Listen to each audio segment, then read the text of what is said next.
Chapter 311. Have you been well? 1. A barren desert, a place filled with not golden sand, but strangely unpleasant gray sand. This is the Dead Earth Domain, C2U, one of the regions within the Chaos Realm, Luangia. A group of faint lights appear there. They all wear black robes embroidered with golden thread, depicting an ascending flood dragon. The leader, a youth at the heavenly being stage, looks around with a faint smile. The member of the mystical scaled fish commanding sect, Hyongui, scans the surroundings with a grin. Let's see, Cultivator CO asked to meet here. At that moment, his gaze fixates on a point. Ah, there you are. Haha, have you been well, Cultivator CO? You've changed in quite the remarkable way. Russell, Hyongui's gaze lands on the gray desert. From beneath the sand, a ghost king with 18 heads emerges, shaking off the sand. Have you been well, Cultivator Hyon? It's CO Lee. I take a deep breath and revert my ghost king transformation back to human form.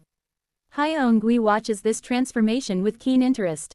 Impressive. Were you perhaps hiding your true strength the last time we met? Well, that curse wasn't something a mere nascent soul stage cultivator could handle, but to think you were a 4-axis stage senior. He bows respectfully, assuming me as a senior. No need for such formalities.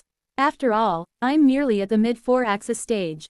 And I glance at the 3 men in black robes standing behind Hyongui and smile. The ones behind you seem quite formidable as well. Leading such individuals makes you even more impressive, Cultivator Hyon. Behind Hyongui stands 3 cultivators, appearing to be at the grand perfection of heavenly being. But I don't underestimate them just because they are at the heavenly being stage. The 4 symbols nascent soul of the mystical scaled fish commanding sect. I know very well the prowess of the mystical scaled fish commanding sect cultivators from the human devil war. The sect's cultivators can use the blood of Hyonium within them to wield the power of the immortal beast bloodline and are masters of techniques that draw external power through the 4 symbols nascent soul method.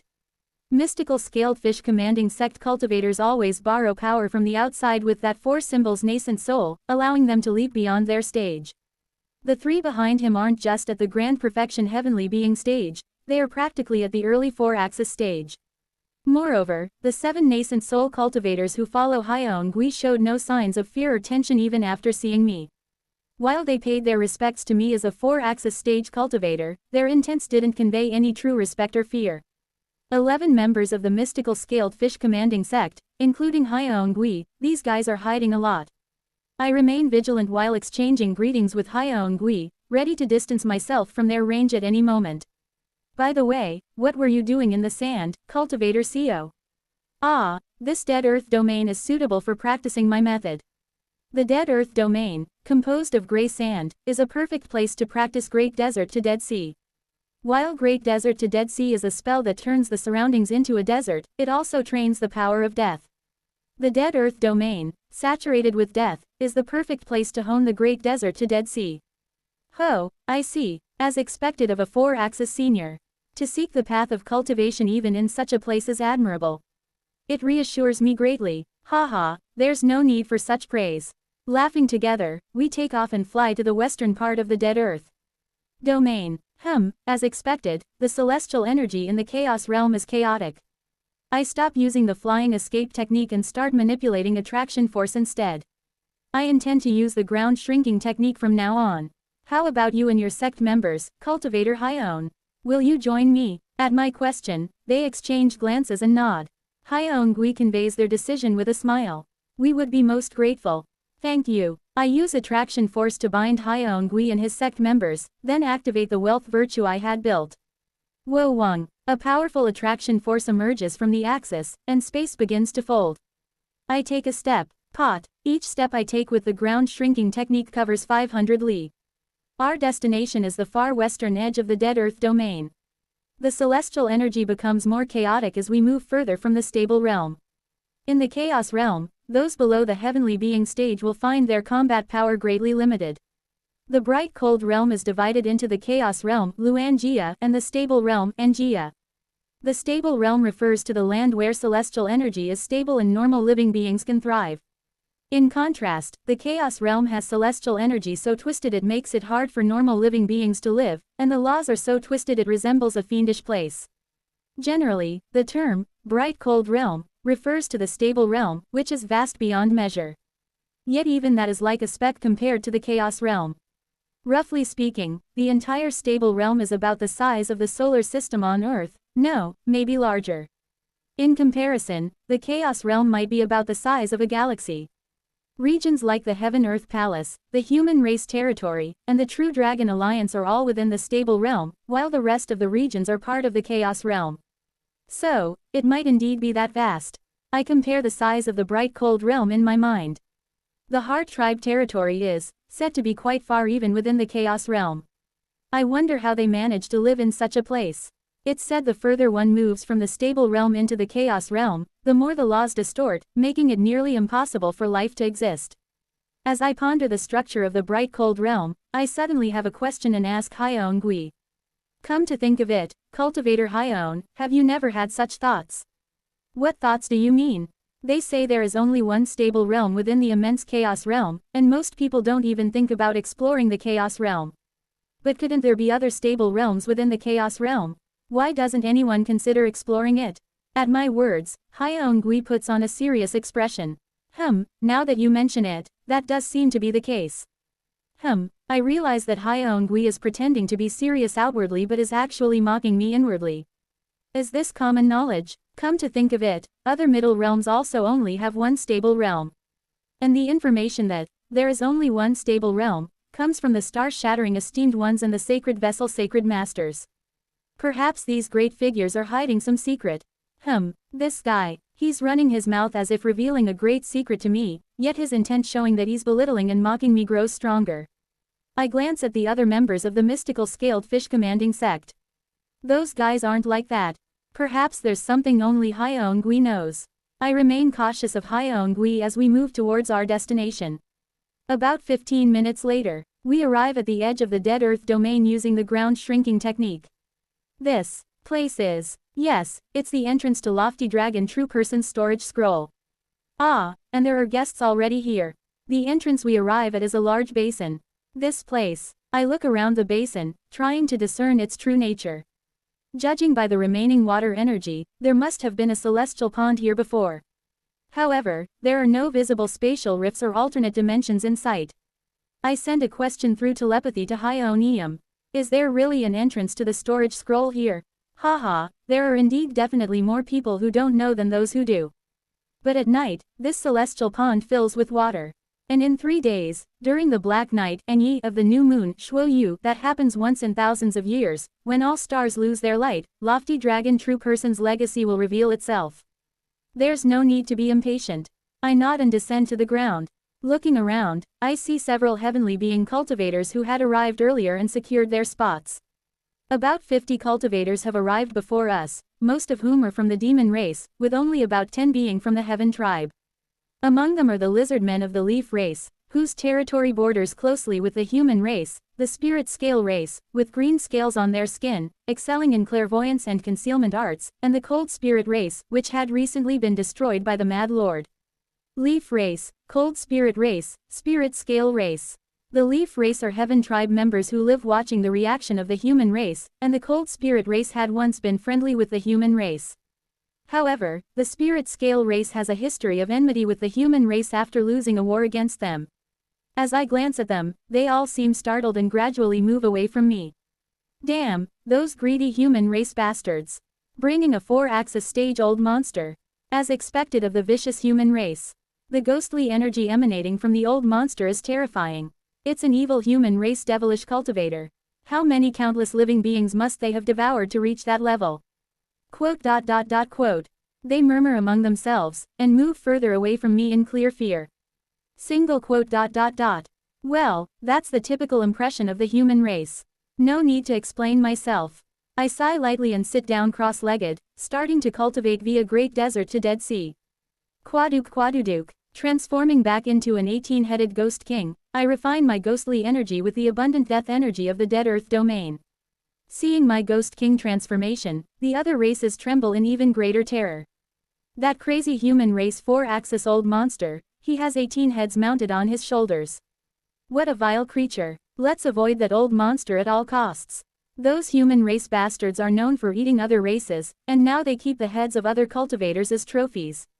Shish, be quiet, don't make eye contact. The Heaven tribe shuts their mouths in fear, and the demon race, thinking I can't understand their language, frantically express their fear of me openly. I consider explaining but decide against it, thinking it won't help. We wait at the entrance of the storage scroll for some time. More cultivators arrive, including 3 at the 4-axis stage. Based on the information Hyongui gave me, I identify them. Early 4-axis cultivator of the blood shark race from the Earth tribe, Gyo-yom.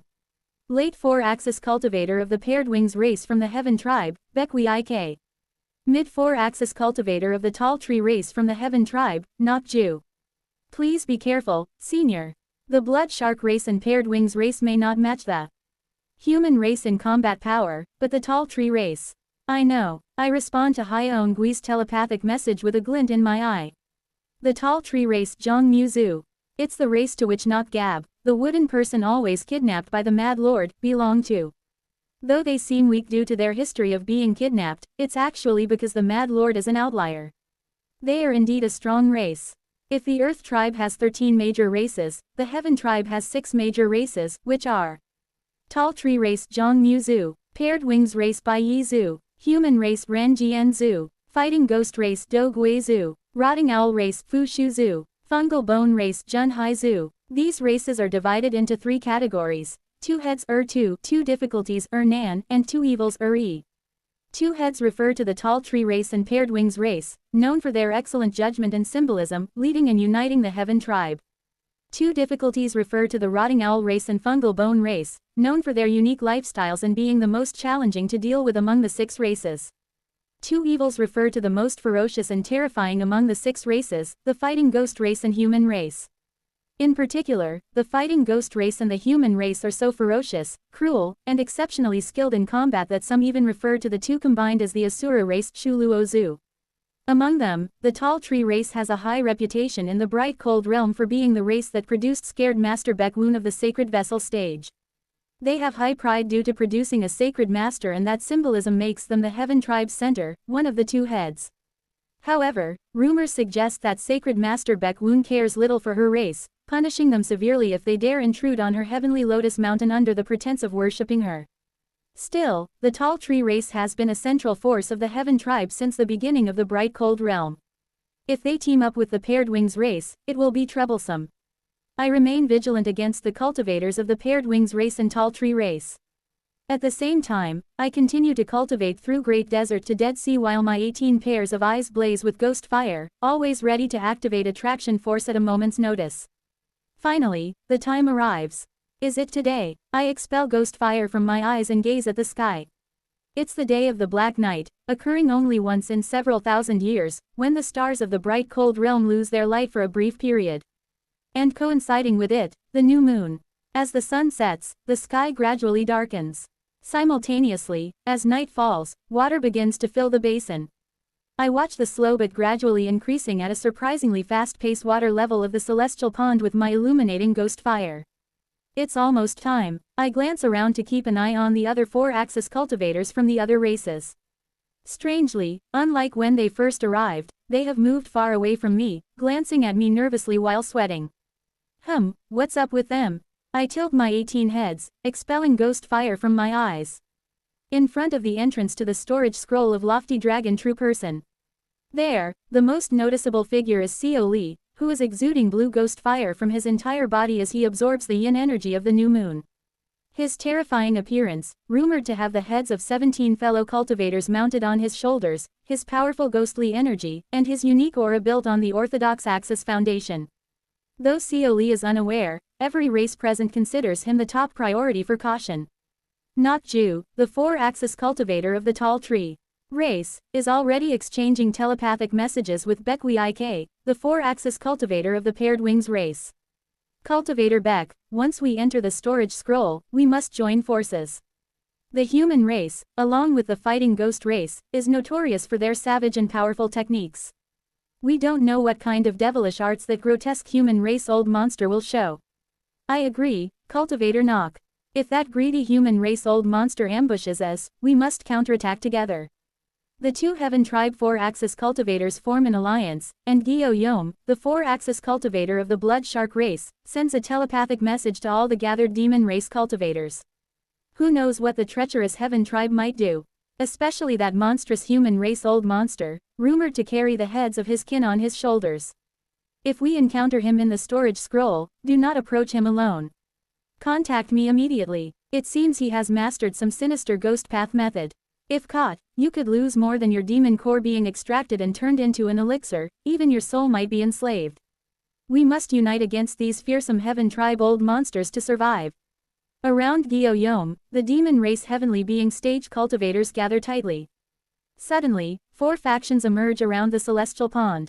The human race faction consisting of the mystical scaled fish commanding sect centered on the old monster Seoli, who has mastered devilish arts. The tall tree race and paired wings race faction, with the mid and late 4-axis stage cultivators. The demon race faction centered on the early 4-axis stage blood shark race cultivator, Gyo-Yom. And a few scattered Heaven tribe members who didn't belong to any faction. They all watch the rising water and Seoli with tension-filled eyes, waiting for the time to come. And the moment finally arrives. Rippling, the celestial pond's water fills the basin completely. Above the celestial pond, a black night devoid of any stars is reflected on the clear water. It's coming. Once we enter the storage scroll, we'll be scattered by spatial storms. I'll take measures to bind us together. Hyeongui from the mystical scaled fish commanding sect takes out a talisman and recite an incantation.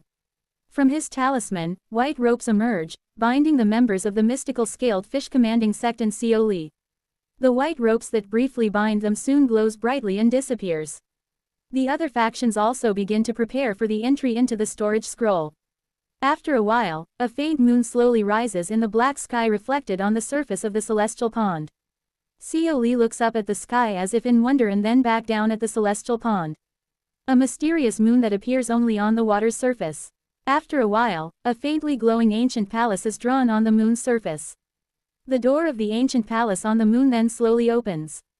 Creak, it's now. Let's go. With Hyeongui's lead, the gathered cultivators all simultaneously jump into the pond as if on cue. Thus begins the exploration of Lofty Dragon True Person's storage scroll. Pot. I use attraction force to shield myself from the spatial storm sweeping over me. The white ropes used by Hyeongui emit a faint attraction force, keeping me and the members of the mystical scaled fish commanding sect together. How incredible, creating an entrance to another dimension within a reflection on the water's surface. I marvel at the wonder, not fully understanding how it was achieved. How long do we push through the spatial storm before we land in a vast desert beyond countless rays of light? This is Dead Earth Domain. As I look around in confusion, Hyeongui, shaking off the dust, speaks next to me. It looks similar, but it's not. This is the land reflected on the moon's surface. In fact, it's not even the moon. This land is an illusion created by the entering nirvana true person. It doesn't exist in reality. You say this is an illusion. I pick up some sand from the ground, examining it closely. The texture is incredibly realistic. Even after awakening all my senses, heaven, earth, and heart, it still feels and looks like real sand. Hyeongui smiles faintly. It's the technique of a quasi-immortal. Moreover, Lofty Dragon True Person was once a great net divine immortal who fell to the entering nirvana stage. It's said he was much stronger than other entering nirvana true persons. Now, let's move on.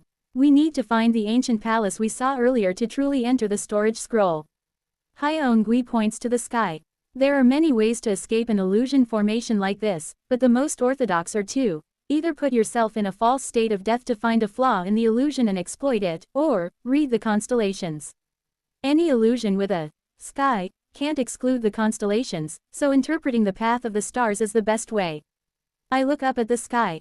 However, the sky here is just like the sky in the Dead Earth domain before entering this place, a black night with no stars visible. As if sensing my confusion, he continues. Senior, read the celestial energy. Celestial energy? Ah, my eyes light up. Indeed, while there are no visible stars, I can read the celestial energy. By tracing the celestial energy, I can interpret the attraction force and deduce the constellations even without visible starlight. Perhaps even the Earth tribe can interpret the attraction force through the flow of heaven and Earth's spiritual energy even if they can't read celestial energy.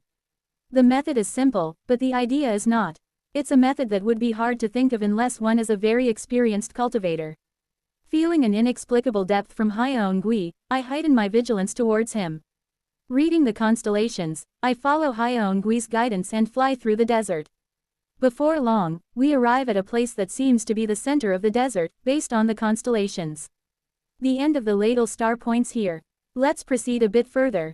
Hyeongui skillfully reads the constellations and leads us, and soon I feel a sensation like passing through a veil. Suddenly, we find ourselves in front of a grand ancient palace where there had been nothing but desert. It seems we are the first to arrive. Let's go in. Hyeongui smiles and walks towards the entrance of the ancient palace.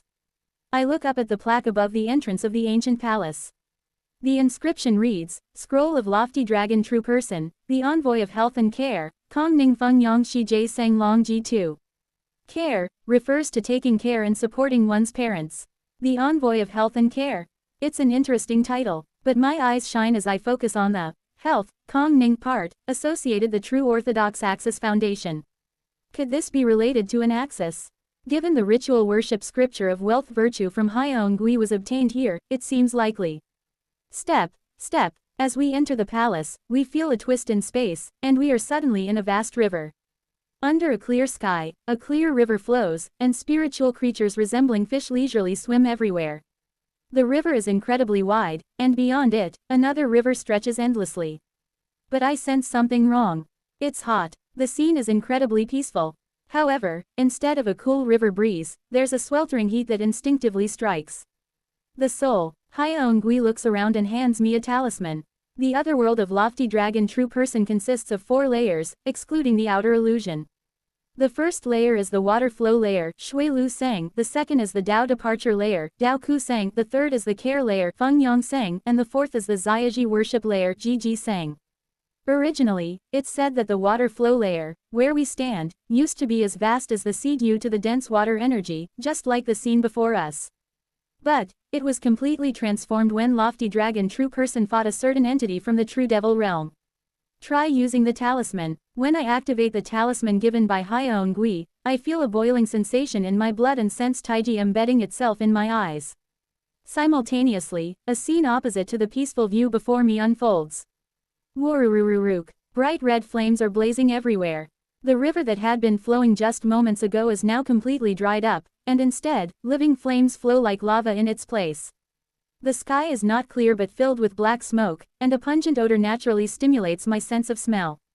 I'm startled by the illusion that even my heaven, earth, and heart senses couldn't detect, and once again, I am impressed by Hyeongui's ability to penetrate this illusion with just a talisman. What is this talisman? It's nothing special. It's a talisman that temporarily grants the power of an immortal beast bloodline to the user. It focuses the principle of Taiji in the eyes to temporarily open a spiritual eye. It's a minor trick that anyone with an immortal beast bloodline can perform. It's just that only those who know about it. Looking around, all the members of the mystical scaled fish commanding sect have drawn out their black dragon true blood, revealing Taiji in their eyes. It's similar to Hunwon's. Hunwon's spiritual eye also felt similar to theirs, excluding the surveillance GN aspect. Does Hunwon also have some immortal beast bloodline? I ponder this while exuding a cold aura around me. The surrounding flames briefly subside due to the ghostly energy I emit. Thank you, Senior. Now, let me explain our objective. For us, the mystical scaled fish commanding sect, to escape from Hyeon-eum's grasp, we need the heavenly lotus fruit and the recognizing Sintangwa Shizui Junghwa 2 drawn personally by Lofty Dragon True Person in the 3rd care layer. However, just reaching the care layer is an immense challenge on its own, and as you can see, these flames grow stronger as we move up. Especially at the passage to the 3rd layer, there is a living flame, called the Calamity Flame, Ziyan. He continues, Calamity Flame is a life form born from a disaster in the form of flames. It's said to be a powerful curse born from the malice and hatred of the entity from the True Devil realm who once fought Lofty Dragon True Person. Senior, if you can suppress the Calamity Flame with your curse techniques, we will extinguish it with our spells. Is suppressing the Calamity Flame my task? Yes, it is. Although there are quite a few curses left in the 3rd layer, requiring some effort from Senior's end, the main task is suppressing the Calamity Flame. Understood. I'll give it a try. We begin to make our way through the river of flames. In front of the grand ancient palace. The true entrance to the storage scroll. One by one, others begin to gather at the place where Seo Lee and Hyeongui's group had passed. The Heaven Tribe's 4-axis stage cultivators, Nokju and Bekwi are the first to arrive and survey the surroundings. It seems we're the first to arrive. Indeed, the Earth Tribe can't read celestial energy directly, so it will take them a while, and the other Heavenly Tribe members don't know how to read constellations, so they are probably going in and out of a coma. Bekwi snickers, mocking the others. Nokju of the Tall Tree race crosses his arms and laughs. Only the Heaven Tribe's 2 heads, our Tall Tree race and your Paired Wings race, and only those of noble bloodlines within the 2 races have learned this method. Who else would arrive as quickly? Most wouldn't even know how to interpret the constellations of this formation. Haha, of course. Fortunately, that terrifying human race old monster hasn't arrived yet, so let's hurry inside. With the ghost path method he mastered, he will probably enter false death quickly, find a flaw, and come this way. Indeed, let's go quickly. Soon after the 2 4-axis stage cultivators enter, Gyo-Yom and the demon race arrive at the front of the Grand Ancient Palace. Most of the demon race appear pale and injured, with visible bloodstains. Now then, let's go in quickly. We need to secure the artifacts inside. At the Gyo-Yom's command, the demon race members groan. Elder, we apologize, but many of us are severely weakened from repeatedly entering and exiting false death. Please allow us a half-day's rest before we proceed. Yes, Elder, we've all entered false death as you've commanded, so if you can give us a little time. Hearing this, Gyo-Yom's eyes emit a bright red blood flame. You rebellious brats, are you blaming me? No, that's not what we meant. Silence. Didn't I already say it? For our Earth Tribe to survive against those treacherous Heaven Tribe old monsters, we must unite. The fact that you're trying to disrupt our unity to make us fall to the Heaven Tribe shows you're a spy from the Heart Tribe. No, Elder, that's not what. Die, Heart Tribe spy. Crack, bang. With one move from Gyo-Yom, the 2 protesting demons are instantly reduced to mere chunks of flesh. Terrified by his ferocious demeanor, the demon race falls silent and cowers. Gyo-Yom bares his sharp teeth, characteristic of the blood shark race, and growls. From now on, anyone who disrupts our unity will be considered a Heart Tribe spy and executed immediately. This is for the protection of our Earth Tribe from the Heaven Tribe old monsters, so understand this great cause.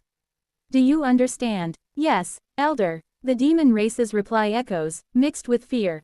Satisfied, Gyo-Yom leads the demon race into the ancient palace. Other Heaven Tribe members, including the Leaf Race, Cold Spirit Race, and Spirit Scale Race, arrived at the location half a day later. Chi, as I cool the surrounding heat with the cold energy emanating from my ghostly energy, I walk at the forefront with Hyeon-gui. Around us, the heavenly being stage cultivators of the mystical scaled fish commanding sect use the black dragon true blood to cool the heat with their yin energy.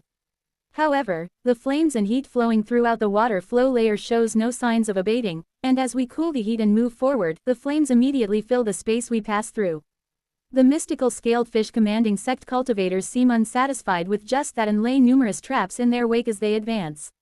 I understand now why the human race is called greedy and ruthless. The other cultivators of different races following behind us will not only have to endure the heat of the water flow layer but also navigate the traps set by the mystical scaled fish commanding sect, which will undoubtedly make them bleed. I consider asking what kind of traps they are but decide it isn't necessary for me to know and ignore it. The entire water flow layer is under some restriction, making it difficult to use the flying escape technique or to fly through attraction force, forcing us to walk. I'm curious about how the other races will react after stepping on those traps. Keek. Burning amorphous monsters lunge at us from all directions, spitting flames. They're called fire corpses, Huo-shi. They are said to be ancient demonic beasts, but in reality, they are pieces of lofty dragon true person's flesh. I've seen something like this before. Haha, the fierce beast guarding the entrance to the sect you saw before, Bite Me, was created by studying these fire corpses. Most of the vestiges sheet floating around the interdimensional void are of little use, but these fire corpses. Kook. Hyeon-gui waves his hand, bursting a fire corpse. The fire corpse screams and dissipates. They're very different from the vestiges in the interdimensional void.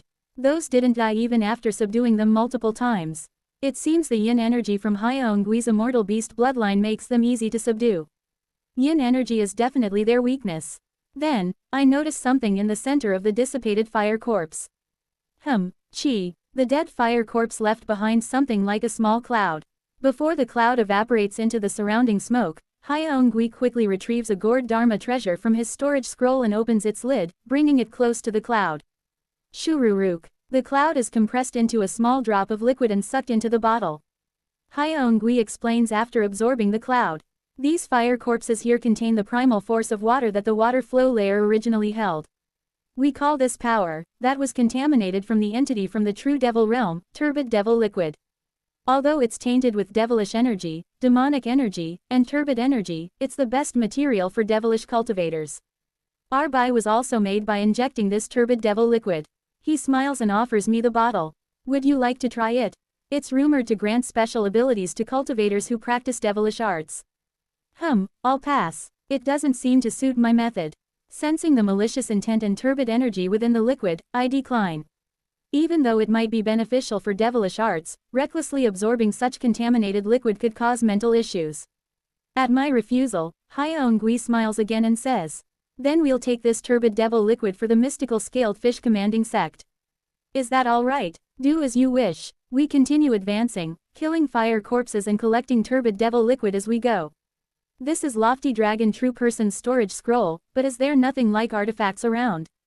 Haha, the water flow layer is like the Peach Garden painting, originally a place where Lofty Dragon True Person raised their subordinates and pet races.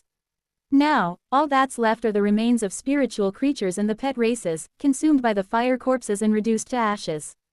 However, as we follow Gui through the water flow layer, we eventually reach a large basin-like area. The entire basin is engulfed in flames, with several collapsed stone buildings visible inside.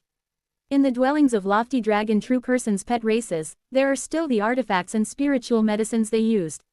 When we investigated last time, we found that this place was where the fighting ghost race was domesticated and raised. We enter the stone buildings. Inside, the flames are not burning, and it's quite cool. The formations set up in various places seem to be preventing the flames from invading. We searched this place once before, but there might be something we missed. Let's search thoroughly. At Gui's command, the mystical scaled fish commanding sect cultivators scatter to search the stone buildings, and I also begin to look around separately. However, it seems true that they had searched this place before, as there isn't much to find. There's nothing that really catches my eye. Then, it happens. I suddenly notice strange cracks in various parts of the stone building. What is this? Cracks, gaps, just natural aging and splitting. However, I realize there's some pattern to these cracks. I approach a cultivator from the mystical scaled fish commanding sect who's scratching and searching the interior of a room that looks like a bedroom. Hey, do you know what these cracks are? Maybe some kind of formation or something, they seem to have a bit of a pattern. Ah, are you referring to that? We don't know much about it either. We've tried flowing spiritual energy through them and drawing formations according to the gaps, but it was hard to discover anything. I feel it's just the last desperate act of some fighting ghost race who lived here. I see. Judging by his intent, he genuinely didn't seem to know what they were. Following the lines, I see that these lines are etched throughout the entire stone building. What in the world is this? I can't make sense of it no matter how much I look. I reach out to one of the lines, attempting to connect it with another. That's when it happens. Wait, chi. I immediately dispel my Ghost King transformation and revert to my human form. These lines. TSZ. I gather ghostly energy, creating a ghost sword. Then, I begin to move the sword's tip along the lines. The structure of the stone building and the layout of the lines are already etched in my mind. I stop moving the sword and instead create a gang sphere.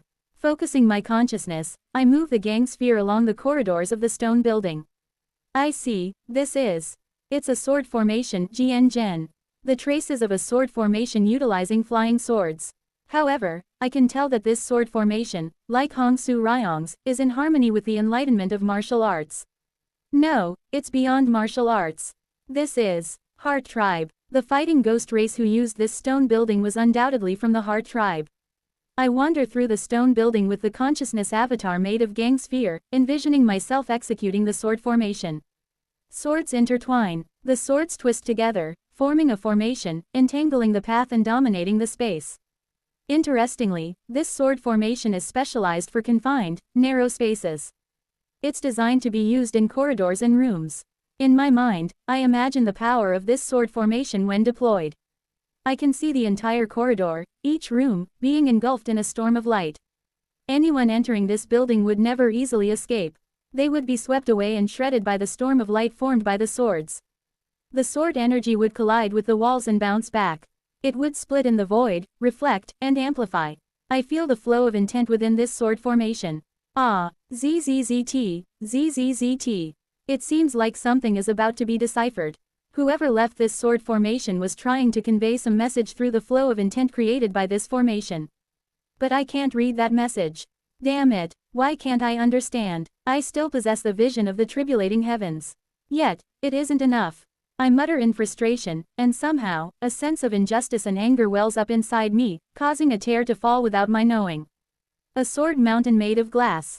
At the peak, a man in white half opens his eyes. Surruing, sword energy surges around him.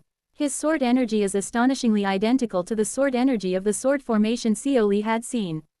The man in white, Seo Eun-yun, slowly lifts his head to look at the sword formation. Although it's a sword formation, to Seo Eun-yun's eyes, it appears entirely different.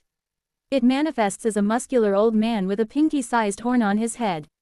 Successor, I don't know when it will be, but if you see me, it means a Heart Tribe member of my level has been born again. The sword formation unfolds following Seo Eun-yun's will. Simultaneously, the old man continues his message. Though the fighting ghost race's lineage will continue thanks to the true person's grace despite the invasion of the fallen judge, our Heart Tribe. That's right, our skill, G. I don't know what you may call it, but our soul, Hun, will undergo repeated cycles of rise and fall, and our lineage will eventually be severed. Words that are hard to understand. However, Seo Eun-yun understands. Martial arts, Wu, or what some may call fighting spirit, Do Hun.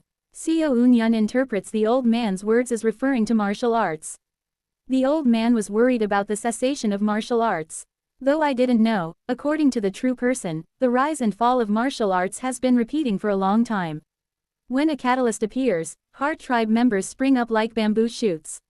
When the catalyst disappears, they vanish one by one, declining. Hence, the Heart Tribe never obtains successors and quickly declines. And now, I realize the catalyst is disappearing. The old man's expression turns bitter. The power of the Heart Tribe, from its foundation, has been blocked at some point. It's no longer possible to use fighting steps. From the first step, to the second step, the third step, and even the fourth step reached after a lifetime. The old man's voice grows melancholic. However, despite his sadness, his eyes remain undimmed. Successor, you might pity me. And perhaps fear that this might happen to you. But successor, do you understand why I left this sword formation? The melancholic voice gradually fades, and his eyes become even more bright. The Heart Tribe's power, martial arts, Wu. It's not a power borrowed from anyone else. Just because the roots are blocked doesn't mean everything I've dedicated my life to for martial arts disappears. At first, the old man seems like an illusion separate from the sword formation, but gradually he begins to merge with it. Even if the Heart Tribe declines, my martial arts will not die. Even if the heavens do not permit it. Suit. The old man melts into the sword formation. He becomes the sword formation. Our will shall never die. Good. Seo Eun-yun calmly leaps towards the sword formation. Though it's a formation definitely created by Seo Eun-yun's own hand, it charges at him as if it has a will of its own. Seo Eun-yun and the sword formation collide. The sword formation shatters upon impact with Seo Eun-yun. However, the sword intent Jian within the formation seeps into the glass sword mountain. I close my eyes and pay respects to a giant of the previous era. Yang Su-jin had once said, "The Heart Tribe is proof that we are all slaves to fate and non-humans. They appear only when the enders appear and disappear when the enders disappear." If that's true, do the Heart Tribe lose their power after the enders are gone? Can they no longer reflect their heart essence? Perhaps, but I take the old man's words to heart. Our will shall never die. Even after the enders disappeared, he remained a proud and dignified martial artist Wu Ren who honed martial arts. Even if it was not called martial arts Wu but another name, it proved that a person's will, a person's heart does not simply end. The Heart Tribe are slaves to fate. What nonsense. No one in this world is a slave to fate. Only people living their lives exist in this world. So, Seo Wei-ol, you won't be able to enslave my heart forever.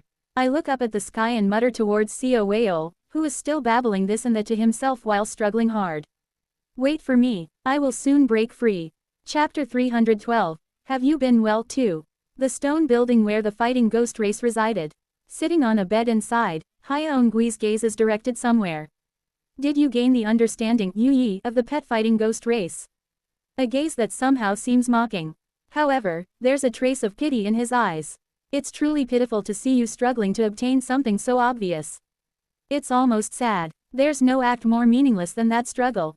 Clicking his tongue, Hyeongui loses interest, his gaze empty, and he lays down on the bed to close his eyes. Perhaps lying down and closing his eyes is more important than the strange events happening far away. I stop analyzing the sword formation after a while. Enough, I'll study it later. It'll be meaningless to continue any further. After disassembling the sword formation, I step outside the stone building. Shortly after, the cultivators from the mystical scaled fish commanding sect also come out. It seems everyone is here, so let's move to the next domain.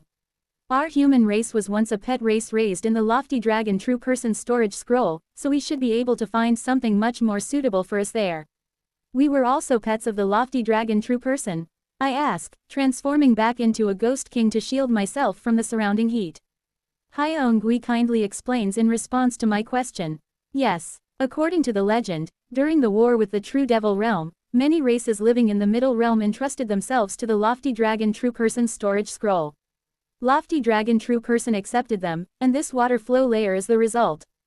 Then shouldn't it be called a protected race, not a pet race? Hyeongui oddly keeps saying things like, raised, and, pet, but based on his explanation, it seems more like the concept of an arc. It seems like they were accepted to protect the races during the war with the true devil realm. Single quote. Is it just a difference in interpretation between Hyeongui and I? I tilt my head slightly but decide to let it pass for now. We arrive again at another basin. In this basin too, similar stone buildings are collapsed in the center. According to Hyeongui, this basin was more of a lake in the past. Now it's completely dried up and has become a basin, but in the past, it seems all those stone buildings were actually houses on the water. We enter the basin and arrive at a stone building. This is the building where the human race stayed. Since we couldn't get everything the last time we came, let's search it thoroughly once more. We scatter once more to search the stone buildings. While searching one of the stone buildings used by the human race, I find a small jade slip under a bed. It's rather dull and subtly enchanted with a concealing spell, making it difficult to find without the consciousness of someone at the 4-axis stage or higher. Just what is inside that requires such a high-level concealing spell on it? However, the jade slip contains instructions for projecting an image with heaven and earth spiritual energy, and following those instructions, I create an image and can't help but be stunned. No, the jade slip is a type of erotic painting. Anyway, it seems to be a cherished item of the room's owner. Out of respect for the owner, I decide to pulverize the jade slip. At that moment, chut, as the erotic painting vanishes in front of my eyes, a new image appears. It's the image of a small, thin man. First of all, thank you for destroying this jade slip. I had set it to turn to dust upon my death, but if there was an error in that setting, the thought of this jade slip being passed down to future generations, I'd die of embarrassment all over again. The owner's message continues. Recently, the outside is said to be engulfed in the flames of war. Honestly, as it's a time where truly fearsome people are wielding their power, a 4-axis leftover like me should just stay hidden and cower under the protection of the true person. But even so, I was too bored with nothing to do. That's why I looked at what was contained in that jade slip, so I appreciate it. Anyway, it's not much of a reward for getting rid of the jade slip, but I'll show you my daily life from when I was alive in this room. If you want, you can also look at the records I left behind. Chut. The image spreads across the room, transforming into an illusion that thinly covers the entire space. I watch this illusion with shining eyes. The daily life of the small man unfolds within the illusion. Though he talked like he viewed a lot of erotic paintings, he didn't particularly touch any. Instead, he mostly paced around the room with a focused expression or was busy writing something. I watch over his back as he writes. Given that the books he's writing would have long since weathered away, it seems better to view them through this illusion. The title of the book he's writing is, About Immortal Arts. As I watch him write, I read through, About Immortal Arts. The book is precisely about the concept of immortal arts Qian Shu. Low-level cultivators use hand seals and incantations to perform spell techniques. And as one's cultivation increases, the spell techniques of cultivators manifest through their intention Yi and mind Shi. From the heavenly being stage and above, one's mind Shi unites with the heaven and earth spiritual energy itself, and the boundaries of spell techniques disappear. Instead, specialized powers are researched to create and use abilities. Innate true methods are a result of this. The supernatural abilities of the Earth tribe are similar to spell techniques, except they utilize the potential of the physical body and a fundamental understanding of spiritual energy instead of hand seals and incantations. In that case, how do the spell techniques used by high-level cultivators differ from ours? I once directly witnessed a battle between the fallen judge and the true person. If you ask how I survived, I didn't. I had to die and be resurrected to endure the aftermath of witnessing such a confrontation. But in return, I gained the opportunity to understand what immortal arts truly are, which was indeed an overwhelmingly precious chance. Immortal arts. Although we call the path we walk the path of immortal cultivation, the reason we call ourselves cultivators instead of immortal cultivators is simple. The term immortal Qian is not something to be used lightly. The end of cultivation. The ultimate realm that all cultivators aspire to reach is the realm of immortality Qian. Hence, any method or concept bearing the character for immortality Qian signifies something especially powerful or grand. So, what do immortal arts, the spell techniques of true immortals, signify? Curious, I continue reading. An immortal art is an attraction force. It does not refer to the trivial attraction force used at the 4-axis stage. It refers to the attraction force that truly reaches the plane of fate used by quasi-immortals at the entering nirvana stage. In other words, if one can influence the plane of fate to change fate, or twist the threads of history to lead it in a different direction, that is what is called immortal art. Ho, if that's the case. I recall my extinguishing divine tribulating heavens technique. The extinguishing divine tribulating heavens technique created by Yang Su Jin is itself a kind of immortal art. And then, I'm startled. Wait, if influencing the plane of fate or the course of history constitutes immortal arts, then the wonderfully mysterious fortress, Yian's play, isn't that also a form of immortal arts? According to this book, the Mad Lord succeeded in entering the domain of immortals Xian Ren with a mortal body through dedicating his entire life. It's to the point that it's more believable for there to be 8 enders. Actually, could it be that the Mad Lord also came from Earth? His talent is so immense that it makes one think such thoughts. I understand why the Black Dragon King had rushed over so frantically the moment he sensed the presence of Yian's play in the previous cycle. Immortal arts. The Black Dragon King came after feeling the presence of immortal arts. He must have thought that someone who could use immortal arts in the middle realm would most likely not be a true immortal but of at least the entering nirvana stage. While I marvel at the Mad Lord, a peculiar thought crosses my mind. Wait, if the power to change fate is immortal arts, then isn't the entire path of immortal cultivation essentially immortal arts? After all, cultivators are beings who defy the heavens. Changing one's fate is the essence of immortal cultivation. Unfortunately, this isn't covered in the book. Instead, the man appears to be describing his feelings when he first encountered immortal arts and the sheer terror it invoked. It's then, suddenly, as the man is writing the book, he closes his eyes as if recalling the moment he saw immortal arts. At that moment, Kea, Kyujuk. The man's body twists grotesquely, his eyes roll back, and he begins to write something furiously on paper. No, it's closer to scrawling. Wo Wang. At the same time, the illusion that had been clear until now begins to shake violently. As if capturing this scene with mere illusions is sacrilegious. What is that? As I watch the distorted illusion, the man, with his eyes rolled back, starts to tear and eat the book he was writing. What? As if he is devouring a delicious meal, he licks his fingers while eating the book, and after a moment, the man, seemingly regaining his senses, looks around in astonishment. The illusion stabilized once whatever he had scribbled disappeared. The surroundings are in a mess due to the man's rampage. The man mutters, that just now, could it be a revelation? Yes, it must be a revelation. If the lofty dragon true person dies, I become his resurrection body. He revives within me. He seems pale with fear. And no, this entity is not the lofty dragon true person. Then who is it? Who are you? What kind of person are you? No, this is someone more. More immense than the lofty dragon, true person or the fallen judge. He clutches his head and suddenly raises his hand to stab his abdomen. Thud, bright red blood spurts out. And I see something like a stone fall from his dantian area.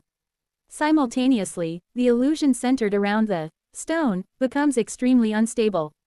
How long will it keep pouring out? Stop, coming out, ha! The man screams in terror and appears to be performing some kind of spell. Although the illusion is too distorted to discern clearly, I see him using a sealing spell to seal the stone. After the sealing spell is cast, the illusion returns to normal. However, the frail man does not. The man who was once engrossed in writing or deep in thought begins to huddle in the corner of his bed, crafting things like erotic paintings. It seems as if he's focusing on the erotic paintings to escape from something. And after a while, the man hides jade slips with erotic paintings under the bed and other places in the room before leaving somewhere. Time passes a little, and all the jade slips except the one under the bed turns to dust. The man had died. The illusion spell in the room continues to operate for a long time before eventually turning off. I pay my respects to the nameless man. At the same time, I remember his words. He revives within me. If they're more immense than the lofty dragon, true person, then at the very least, that being is a true immortal. So, he meant a true immortal is reviving within him. Cold sweat trickles down my face. It's similar to Cheongman Ryong's symptoms. The symptoms of going mad, writing strange things, consuming those writings, and then expelling bizarre stones with eerie power from his body. They are too closely similar to how Kim Young-hoon described Cheongman Ryong. Moreover, since he was at the 4-axis stage, it seemed like the stones were spewing out directly instead of being found like in Cheongman Ryong's body. Then, is some true immortal resurrecting through Cheongman Ryong's body in the head realm? Hyuk. As soon as I think of such things, I unconsciously revert from my ghost king form and feel cold sweat running down my back. Damn it, I do think that I need to save Cheongman Ryong. But, the moment I think a true immortal is in the process of resurrecting through Cheongman Ryong's body, I can't bring myself to want to return to the head realm. I sit in the room for a long time, unable to get up. Just why am I so cautious? Even if it's just the thought, what's wrong with deciding to save someone who used to be my master? Suddenly, I hate myself for being like this and bite my lip. After taking a deep breath, I stand up. Single quote. First, I need to find out what that strange stone is. I think back to the illusion I had seen earlier and search for the place where he had sealed the strange stone. It was the ceiling. Come to think of it, this ceiling. I hadn't noticed it before, but I now feel an attraction force flowing through the ceiling. No, it's more like magnetism. All over the ceiling, magnets are attached inconspicuously, like constellations. By interpreting and unraveling the seal through the magnetic flow and arrangement of these magnets on the ceiling, it's possible to break the seal. And I realize that this method is the same as how Hyeon-gui interpreted the illusion formation by reading the attraction force of the sky. Was this a frequently used method back in ancient times? I ponder that perhaps Hyeon-gui had obtained something like an ancient secret art book. The seal is designed so that it can't be undone by anyone below the 4-axis stage. It makes sense since the seal requires attraction force in order to be released. Clank. When I move the attractive force to unlock the latch on the ceiling ripples like the surface of water. I float up to the ceiling and reach my hand inside. Inside the ceiling, I grasp something like a box. I extend my consciousness to scan around the box but don't find anything else. When I pull out the box, the ceiling returns to its original state. The box is a luxurious ebony wooden case, covered with dozens of talismans painted in blood, forming a barrier around it. The barrier has deteriorated. Tap, tap. When I tap a few of the talismans, they disintegrate into powder and scatter away. In the past, the barrier would have served its function well, but after so much time, its power had long since faded. After brushing off the talismans, I open the box's lid. However, there are no stones inside the box. Instead, a faint liquid remains. The liquid, which seems like water, emanates a mysterious aura. Yet, upon closer inspection with my consciousness, it appears to be ordinary water. Feeling somewhat dazed, I reach out to touch the water as if in a trance. It's when my hand touches the water. Prick. Ah, I suddenly feel a prickling sensation in my heart essence, jolting me back to full alertness. I feel oddly clear-headed. What was that? Just now. It feels like I have been in a daze. And as I ponder for a moment, I remember what that feeling is. Ah, I see. That feeling. Cold sweat runs down my back. The sensation of being dazed is just like when I saw something in the head realm and fell into a dream. However, if the something I saw in the head realm is a lethal dose of poison, this liquid feels like something that wouldn't even affect my liver. To use an Earth analogy, if the something in the head realm is Chernobyl, this liquid has the radioactivity of rare earth elements. While I might have been momentarily entranced, I could have blocked it if I concentrated my consciousness. While keeping my hand on the liquid, I investigate its true nature. And I discover that this liquid once contained much more poison energy and turbid energy. It's only safe now because all the poison energy had dissipated over time. Sizzle, sizzle. While touching the liquid, I succeed in extracting some knowledge within it. Surprisingly, this liquid is a kind of formula. Clear scale armor. This formula is for controlling a Dharma treasure called clear scale armor. Hiss. As I absorb the formula, the liquid vaporizes and disappears. However, there's no information about the clear scale armor itself, and among the items shown by the previous mystical scaled fish commanding sect, there were no Dharma treasures resembling armor. Now, there's nothing else left in this room. I look around the room one last time and then exit the building. While I had been inside, the people from the mystical scaled fish commanding sect had already come out, sorting through what they found. Most of them appear to be elixirs. However, I'm not interested in elixirs, and look for Dharma treasures or method books. But there doesn't seem to be anything related to the clear scale armor's control formula. Was there anything on Senior's side that you found? It seems like nothing. Understood. Then, let's proceed to our next destination. We set off again. Along the way, we continue to fend off fire corpses and obtain turbid devil liquid. Occasionally, we collect fruits from a tree that grows in flames, called the fire origin fruit, gaining small profits, but we don't come across any more stone buildings. According to Gui, there are only 2 stone buildings on the path to the 2nd floor, one belonging to the fighting ghost race and the other to the human race. After a while, we arrive at the entrance to the 2nd floor. Clank, clank. It's a bizarre sight. The entrance to the 2nd floor is heavily shrouded in mist and steam. In other words, there's moisture. Hiss. I click my tongue at the sight of a chain made of water, emitting steam like crazy. The end of the river of flames of the water flow layer. It's cut off as if it had been sliced cleanly, and beyond it, there's nothing but endless void. And above that void is a chain of water that stretches upward. Astonishingly, flames are constantly burning above the water chain, evaporating the water. Yet the chain of water, despite being engulfed in flames, continues to emit steam without disappearing in some incomprehensible manner. Indeed, the divine powers of an entering nirvana cultivator are miraculous. As I click my tongue, Gui laughs heartily. Everyone who comes here for the first time reacts that way. For now, we will go up first, so please observe how we do it and follow.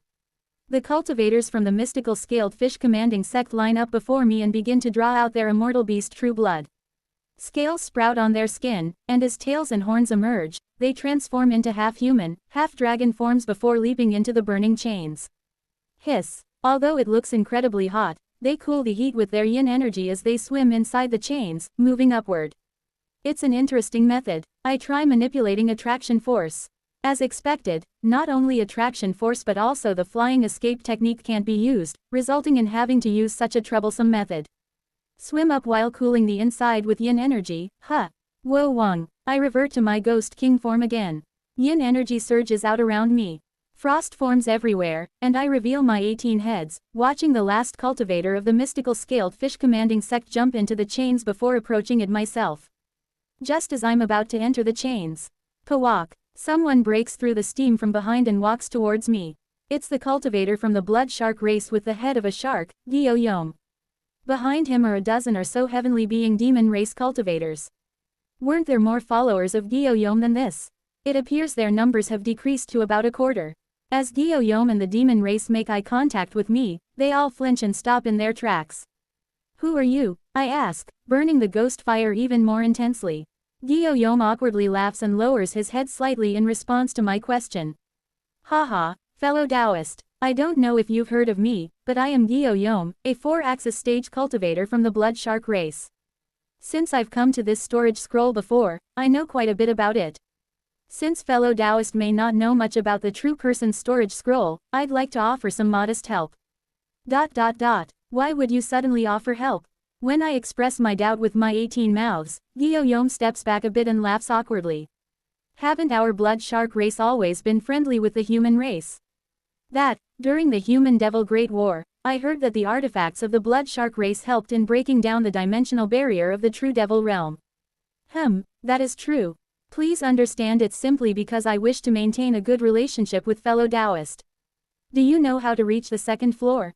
I do. Then, do you know what the second floor is like? I know it's called the Tao Departure Layer. The Tao Departure Layer is the true storage scroll of the true person.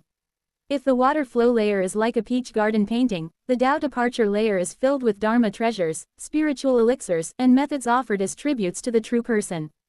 Generally, the human race goes to the human offering altar to find these treasures when they come to the true person's storage scroll. However, I also know of another place that has artifacts beneficial to the human race. Oh, without me asking, Guillaume begins to explain the Tao Departure Layer in detail. In the Tao Departure Layer, there's an area where the priests who offered tributes to the true person from various races lived. There's even a place where the priest of the human race resided. However, this area is beyond the sea offering altar where sea demon races offered tribute, so no one from the human race knows its location. So I just need to go and find the place called the sea offering altar. Yes. Beyond the sea offering altar, you will find an ancient palace that suits the lifestyle of the human race. That's the base of the human race's priest. It's filled with treasures far more precious than those in the human offering altar. I tilt my head and say, I can't quite grasp it just by hearing it. How about you come with me? But Guillaume jumps and shouts on the spot. How could I? I dare not walk the same path as the noble being. Are you not of the sea demon race? I am here not for personal gain but to find suitable methods and spiritual medicine for my juniors, for these kids. Therefore, we need to go elsewhere. Please forgive us. Well, no need for forgiveness. I understand. Thank you for the valuable information. Despite the various intentions and intents he has, I thank Guillaume for showing goodwill, at least on the surface. I will definitely make sure to remember you well. You will be one with me. Despite this or that, help is help, after all. Though I cannot record it now due to the absence of the canvas of myriad forms and connections, once I heal my main body, Guillaume will be recorded in my canvas of myriad forms and connections as a cultivator who helped me and will thus become a part of me. But Guillaume trembles in fear and stutters. Honor, it's an honor. Please take care, shall we meet again? For some reason, Guillaume seems terrified of me, looking like he wants to flee immediately. Puzzled, I bid him farewell and leap towards the chain. Guillaume pants heavily, sweating profusely.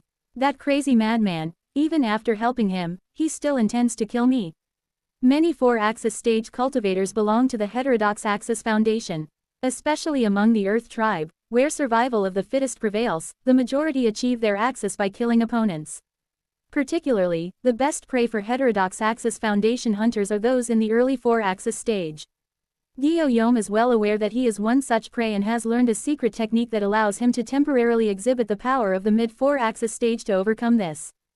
4-axis cultivators generally avoid fighting unless it's to hunt other heterodox axis foundation cultivators. Preserving their lives with utmost care, they reach the 4-axis stage with the singular determination not to die. They would only engage in battles when attacking the few with the many. Or when absolutely certain of victory. Or when they have no other choice. Thus, the fact that Guillaume can exert mid-4-axis strength is in itself a deterrent against reckless attacks from other 4-axis cultivators. But Guillaume feels that this crazy, old monster is different. Madman, judging by the power of death emanating from his heads, they are all at least of equal rank. This crazy old monster is at the mid-4-axis stage, and it feels like he has only accumulated one axis. Yet he proudly displays the heads of 17 other 4-axis cultivators on his shoulders, as if to show off. It's clear to see, the crazy old monster from the human race who has learned devilish arts is definitely a hedonistic killer. If it's humans who turn their enemies into pills and eat them, he has seen many. But a human who carries their heads on his shoulder like trophies, that old monster is the first. 17 heads at that. Guillaume is terrified. That madman plans to kill me too, it's certain. To be one with him. An image of his own skull hanging on the crazy old monster's shoulder flashes through Guillaume's mind. Damn it, I died once 1,000 years ago, so if I die again, it's the end. Having resurrected once, another death will be final. Guillaume grit his teeth. Damn it, if I don't get the heavenly lotus fruit, I can't save my wife. How can I back down here? With red light spilling from his eyes, Guillaume bites down and speaks. Everyone listen, you saw that mad old monster, didn't you? The few remaining demon race cultivators nod. Having sacrificed many of his followers to get here, Guillaume's reputation has plummeted. Among the demon race, there is even talk of betraying Guillaume and escaping. And some are actually planning to seek Xiaoli's help to kill Guillaume. However, after seeing the crazy hedonistic killer Xiaoli again, their thoughts changed. The confident and brutal statement that he will kill Guillaume, who had even helped him, and proudly display his head on his shoulder. If that crazy hedonistic killer kills Guillaume, what will happen to the rest of them who remain? The answer is obvious even without seeing it. They too would be slaughtered and refined into ghostly materials. The demon race cultivators who had resented Guillaume now unite in fear after witnessing the cruel human race old monster. Sha, I cool the chain with yin energy and swim upwards. Covering myself with ghost fire, I reevaluate my assessment of the mystical scaled fish commanding sect. Come to think of it, they should have provided me with this information before entering the storage scroll. It shouldn't have been something I learned from a helpful blood shark race cultivator. The mystical scaled fish commanding sect seems strangely intent on controlling the information reaching me. I ponder as I burn my ghost fire. Could they be planning to betray me? I consider the full strength of the mystical scaled fish commanding sect. Using the four symbols nascent soul method, they can borrow power from outside to leap over one stage. The combined forces of Hyeon Gui and the heavenly being stage cultivators amount to 4 in the 4-axis stage. In addition, there are 7 nascent soul stage cultivators, which translates to 7 heavenly being stage cultivators. If they form a coordinated formation, their power will increase, so we should consider them as effectively 5 4-axis stage cultivators. Of course, no matter how much external power they draw, they will still only be at the early 4-axis stage. 5 at the early 4-axis stage. And I am currently at the mid 4-axis stage, and if I use the Mad Lord's circuits, I am confident I can raise my power to the grand perfection of the 4-axis stage. It might be possible. With my combat experience, it won't be impossible. However, thinking about Hyeon Gui, I can't help but feel a sense of unease. That guy is hiding something. A vague sense of foreboding emanates from Hyeon Gui. I suspect that if the mystical scaled fish commanding sect were to betray me, Hyeon Gui would be the biggest variable. If they betray me, I should eliminate Hyeon Gui first. Determining Hyeon Gui as the primary threat, I rise to the second floor. Warurururuk. For some reason, the second floor is even hotter than the first. Yellow flames flicker brightly everywhere. And I approach the people from the mystical scaled fish commanding sect waiting for me. Senior has arrived. Then, let's depart. Wait, where are we going? First, we will stop by a place called the Human Offering Altar before heading towards the path to the 3rd floor. And there, we will subdue Calamity Flame. Before that, I will be going somewhere for a moment. Where are you heading? Where do the Sea Demon race offer their tributes? If you head west, you will come across a place called the Sea Offering Altar, but why are you looking for it?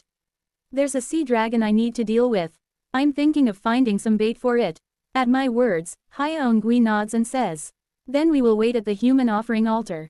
I will provide Senior with the coordinates, so please find your way there. I part ways with the mystical scaled fish commanding sect and head towards the Sea Offering Altar. It's a place filled with the lifestyle of the sea demon race. The buildings resemble those in the Sea Dragon Palace, filled with the same kind of culture. If it weren't for the burning surroundings, one might mistake it for the Sea Dragon Palace. However, it's clear that this place is full of things useful only to the sea demon race, making it unnecessary for the human race to come here. Ho, is that the sea orchid fruit? Seeing the sea orchid fruit, renowned as an ancient spiritual elixir among the sea dragon tribe, I click my tongue.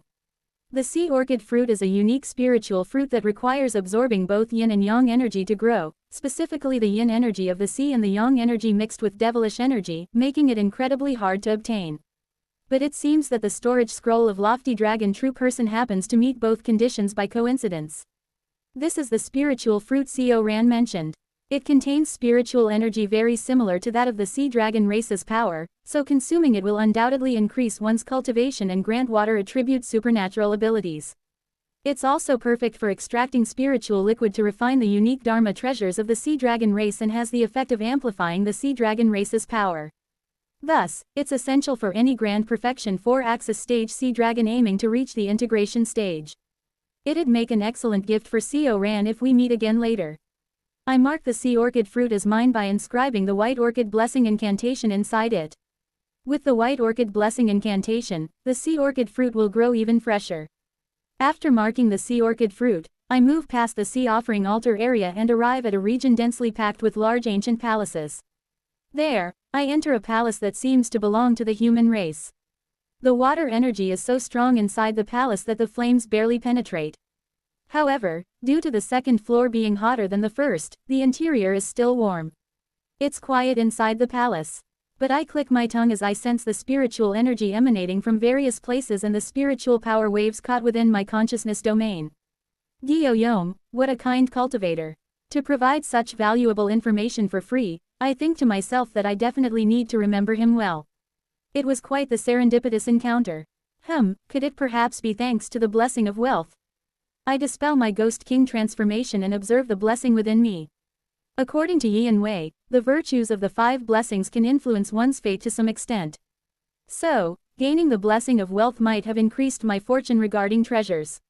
I sweep through the palace, gathering treasures. I pay particular attention to anything related to Dharma treasures.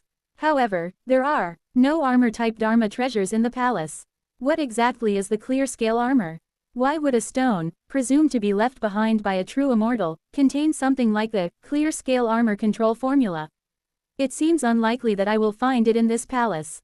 I open my storage scroll and flick my fingers, releasing a swarm of mass-produced small general COs that I usually carry with me.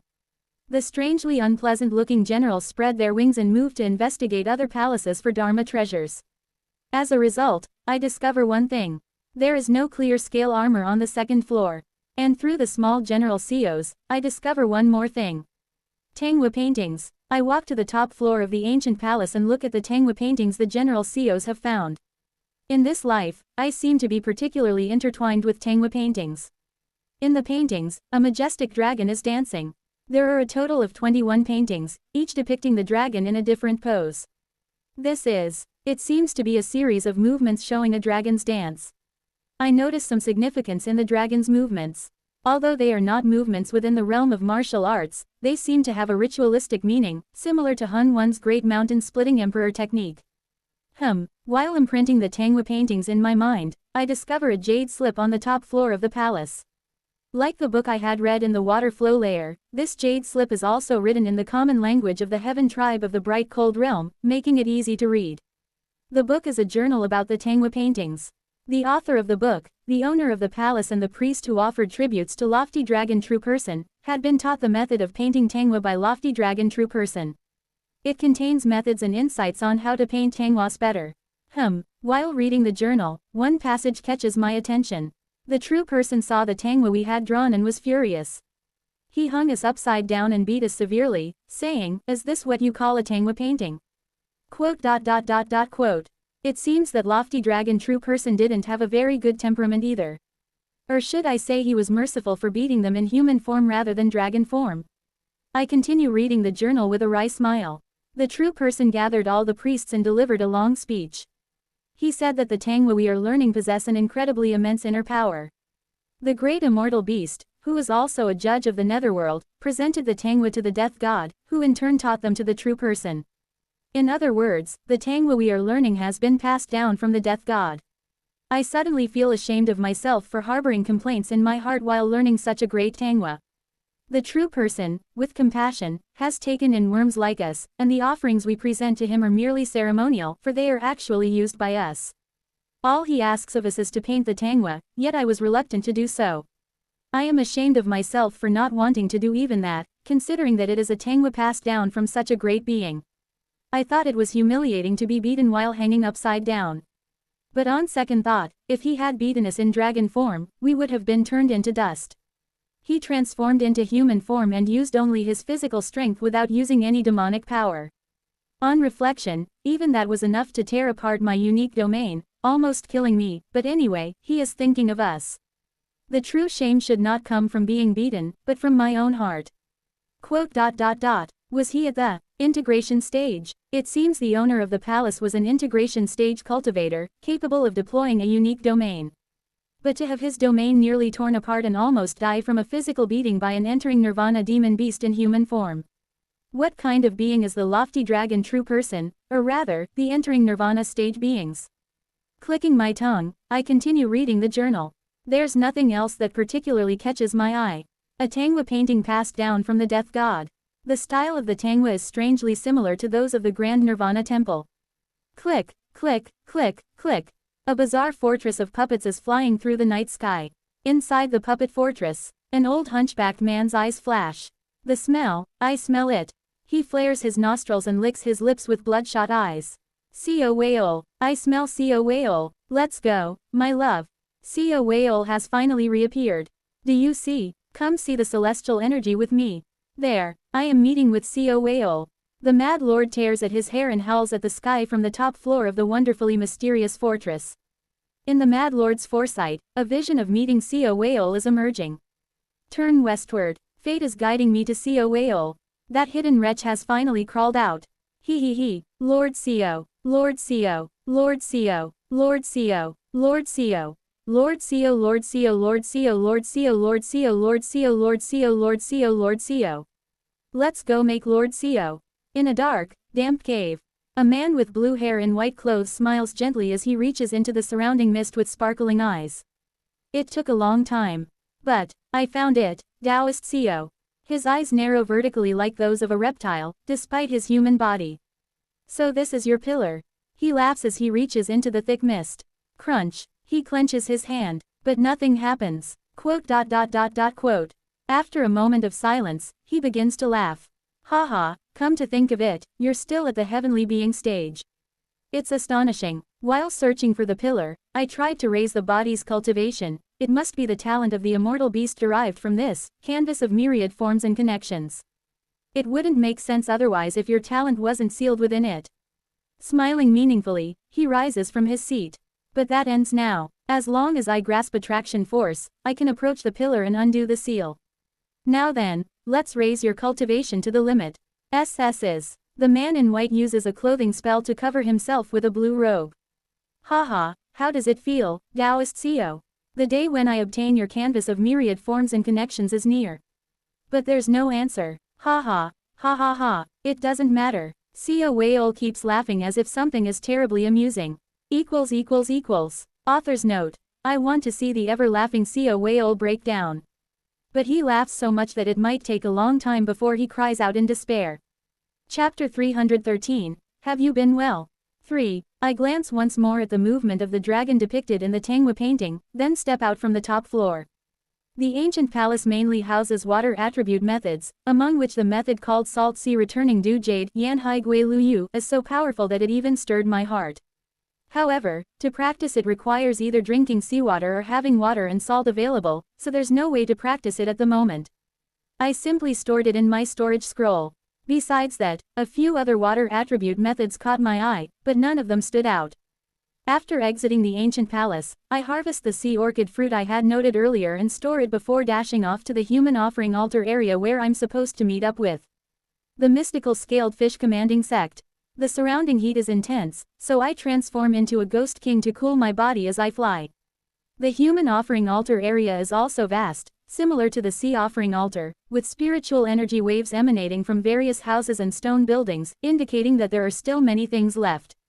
When I arrive at the rendezvous point with the mystical scaled fish commanding sect, they are already waiting quietly, having gathered what they could. There seem to be spiritual energy waves emanating from all over the place, but it looks like you didn't gather everything. Haha, it seems that everyone's storage scrolls are quite full.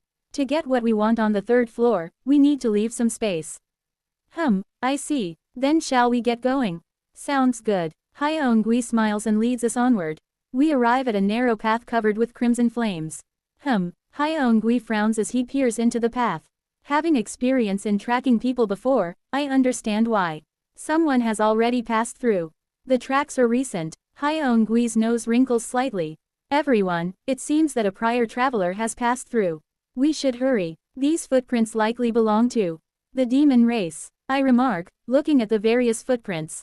Hayaongui nods. Gyo-yom, who leads the demon race, is from the blood shark race, and they know how to temporarily satisfy the calamity flame by offering blood. We must hurry. We quicken our pace. Soon, we see thick blood mist ahead. Blood sacrifice. I frown. Due to Yuan Li, I loathe and utterly detest human sacrifice rituals like blood sacrifice. As we move further towards the blood mist, we see Gyo-yom and the group of demon race members I encountered earlier. The number of demon race cultivators hasn't changed, so. Upon closer inspection, Gyo-yom is drawing blood from his followers and offering it as a blood sacrifice. Seeing this, Hayaongui is startled and speaks urgently. Damn it, senior, everyone. It looks like these demon race bastards are trying to tame the calamity flame. If they manage to control the calamity flame, it will be a huge problem. We need to hit them from behind now. Hayaongui gathers energy in the form of a black dragon and sends it flying into the blood mist. Boom! An explosion resounds, and Gyo-yom's voice echoes from within. You damn human race bastards. I heard everything. Yes, it's not the first time we've been ambushed by you human race, so I'll let that pass. But it seems there's a misunderstanding. I'm not taming the calamity flame to attack you but to ensure our safety when we rise to the third floor and back. So why don't we avoid this unnecessary fight? If he's not trying to harm us, there's no need to fight. Shut up, filthy Earth tribe scum. We humans don't listen to the nonsense of your kind. What nonsense are you spouting to this elder? Die, you Earth tribe trash. How dare you speak to this elder like that? Die, garbage Earth tribe. Daring to block the way of the mighty human race, it's been a while since I've tasted Earth tribe flesh. Despite Gyo-yom's words, the mystical scaled fish commanding sect cultivators taunt him and exude fierce fighting spirit. Gyo-yom, appearing enraged within the blood mist, shouts back. Arrogant and self-righteous human race scum. Then I will show you the power of the calamity flame. Even if you are a hedonistic murderer, you can't ignore it. Gyo-yom mocks someone as a hedonistic murderer. Is there such a person among the mystical scaled fish commanding sect? They are people one really can't let down their guards around. If there's someone with a strong tendency towards hedonistic murder, it wouldn't be bad to eliminate them here. Warururuk. A black flame tinged with blood bursts out from the blood mist towards us. The massive black flame, like a living wave of fire, surges to engulf us. Is that the calamity flame?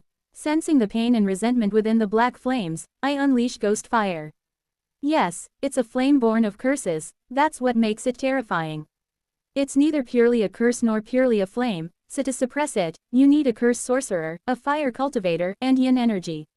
Kugugugugu. The mystical scaled fish commanding sect cultivators step forward and erect a wall of yin energy. I observe the calamity flame and let out a sigh of admiration. At the same time, I notice the demon race manipulating the calamity flame with blood from behind. Interesting. They control the calamity flame by feeding it blood. The spiritual energy in the blood must be the key. I notice a similarity in their manipulation to how Yuan Yu had his blood body taken over by Ohai Seo. Controlling the blood with Taiji to manipulate the body. After observing their techniques for a while, I extend my left hand. I've seen it well. Waruruk. Ghost fire spouts from my 36 eyes.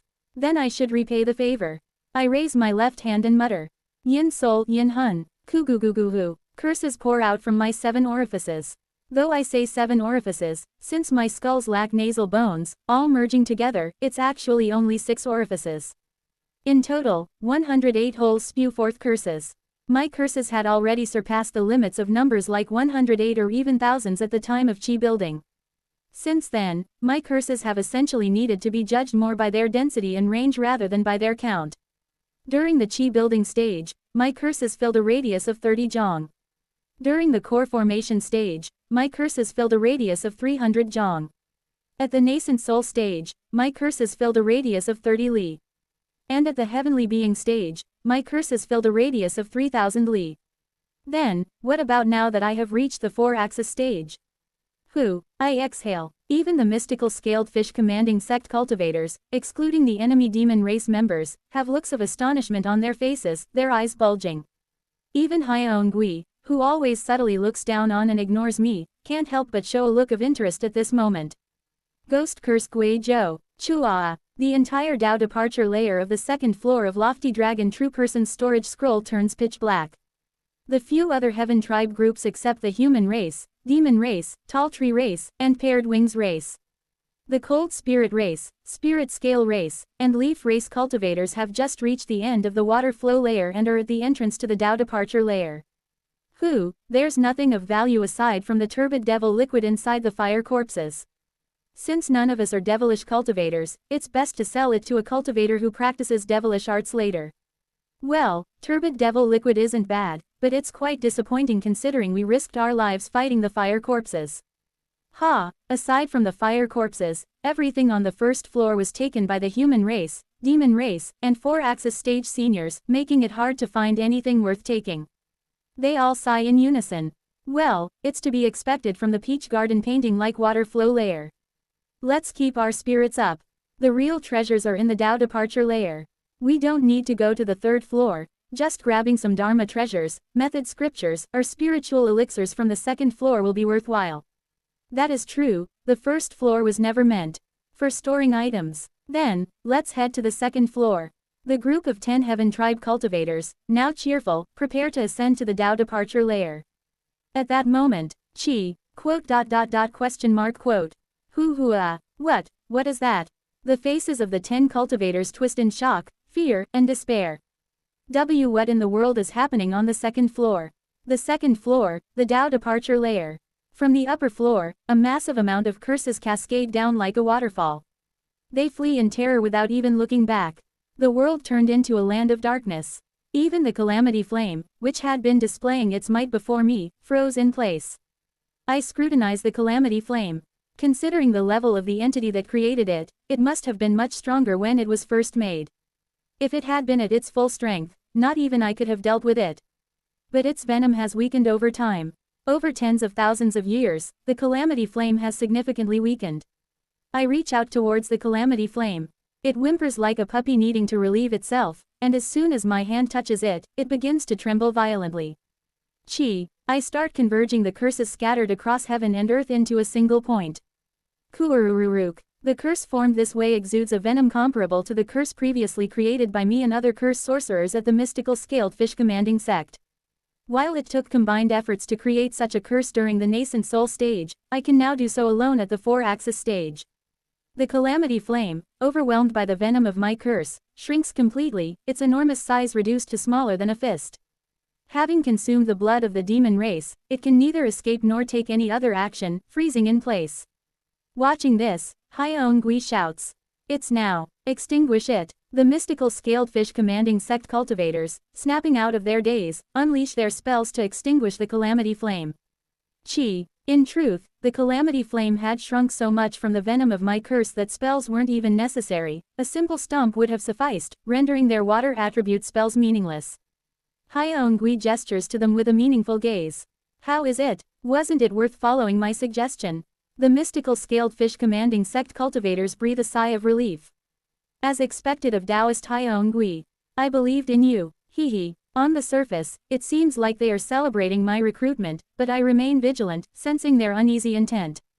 I turn my gaze to the demon race. Fast indeed. To my surprise, Guillaume has already escaped to the third floor. If he hadn't fled after witnessing the curse, he'd either be a bold hero or a madman.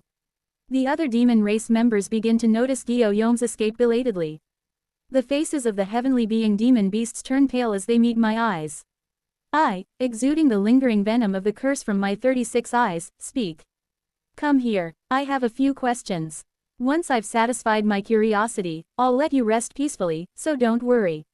I'm not a hedonistic killer with a pleasure for slaughter, nor do I have a reason to kill those who have lost their will to fight, so I speak to them as kindly as possible. I intend to let them rest peacefully on the second floor as long as they don't interfere with our objectives on the third floor. However, for some reason the demon race cultivators start screaming in terror. Elder, please spare us. Damn it, I need to get out of here. Run, if we get caught by the old monster, we're dead. They all scream and scatter in all directions in a frenzy. Seeing them transform into their true forms and flee frantically, I feel a sense of absurdity. I won't kill you. It seems they misunderstood that I was going to kill them, probably due to their harsh lives. Considering the nature of the human race, it's a reasonable misunderstanding. Or they might have been scared because of the infamous hedonistic killer among the mystical scaled fish commanding sect. In times like this, they're no help. These mystical scaled fish commanding sect guys. Bringing someone with such a bad reputation along on this storage scroll journey just draws unwanted attention. However, letting the demon race go here isn't an option. I need to ask them about the control technique they used on the Calamity Flame. I might find a way to completely free Yuan Yu's body from Xiao Wei's influence, so it's crucial. All of you, stop right there. Boo, duck doo dook dook doo dook. I operate my spell. Under the influence of my death aura, the surroundings start to turn into a desert. Dust and sand flies everywhere. Great Desert to Dead Sea. Cross-sectional divergence Duan Mian Kai San. Ku gu gu gu gu. The manifestations of death, attached to my shoulders begin to pull away from my body. The deaths of my 18 lives. Those manifestations, as soon as they are drawn from my body, they each form a physical body with their ghostly energy. 18 clones, each as powerful as a ghost king who has mastered the ghost immortal Kui devilish secrets to the extreme, appear. In return, I lose everything above my neck, but it doesn't matter. Losing my head isn't something new to me anyway. Capture them. Boo, boo, boo. The manifestations of death, each a heavenly being ghost king, scatter in all directions and fly toward the demon race. Each one could use ghost immortal Kui devilish secrets, Great Desert to Dead Sea, 6 extremes Yin Thunder Body, Yin Soul Ghost Incantation, and even some martial arts, so capturing them won't be difficult. Bone-chilling ghostly wails echo in all directions. Do-do-do-do-do-do. A swift horse race demon beast of the horse race, Ju-Ma. Ju-Ma transformed into his true form and ran on all fours like mad.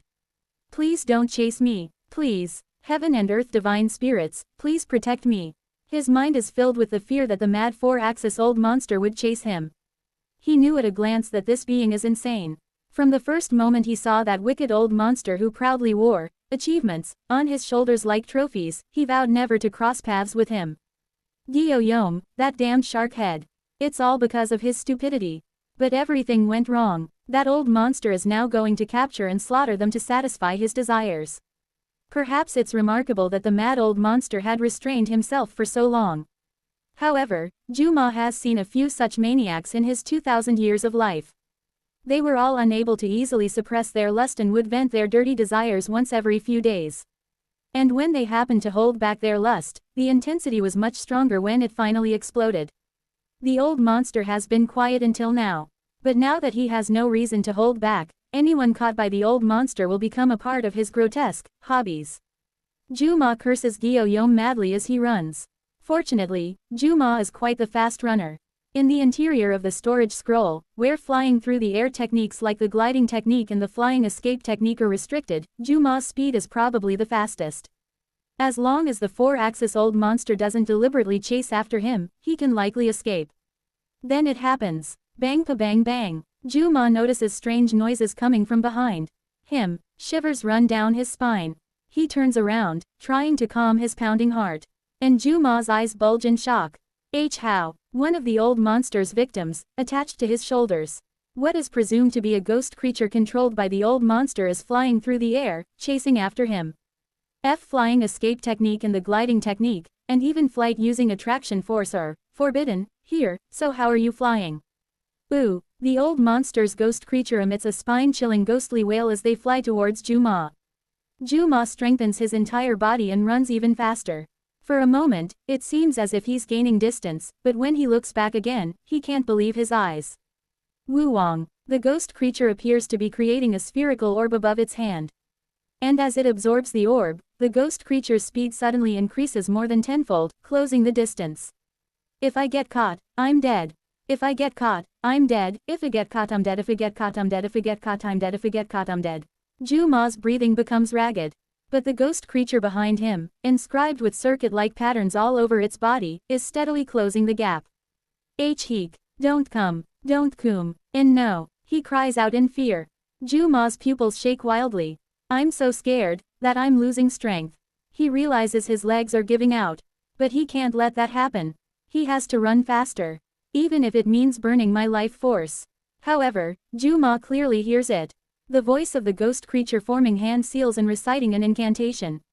Ah, ah, the ghost creature is preparing to cast a curse. The same one he had seen earlier.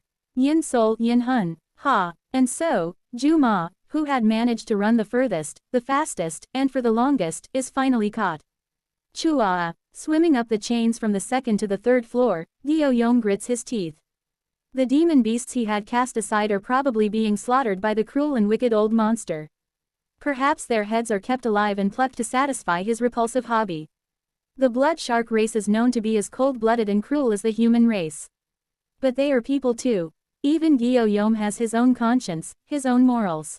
I'm sorry. From the depths of his heart, guilt arises for the demon race who were sacrificed so cruelly in his stead. But I have no choice. Gyo Yom clenches his teeth, his eyes bloodshot. I must save my wife. For her sake, I will sacrifice anyone. No matter what. He had already sworn to abandon his conscience, morals, and loyalty. If it's to protect what is precious to him, he will do absolutely anything. As long as he can save her. Chuaik. Reaching the third floor, the care layer, he looks around. The distance between the first and second floor is quite long, but the distance between the second and third floor is barely half of that. It is said that originally, there were only 3 floors in the storage scroll of Lofty Dragon True Person. The first floor, Water Flow Layer, the second floor, Tao Departure Layer, and the third floor, Zyaji Worship Layer. But at some point, Lofty Dragon True Person stopped going to the third floor and created an additional layer between the second and third floors. Thus, the previous third floor, the Zyaji Worship Layer, became the fourth floor, and the newly created layer between the Tao Departure Layer and the Zyaji Worship Layer became the third floor, the Care Layer.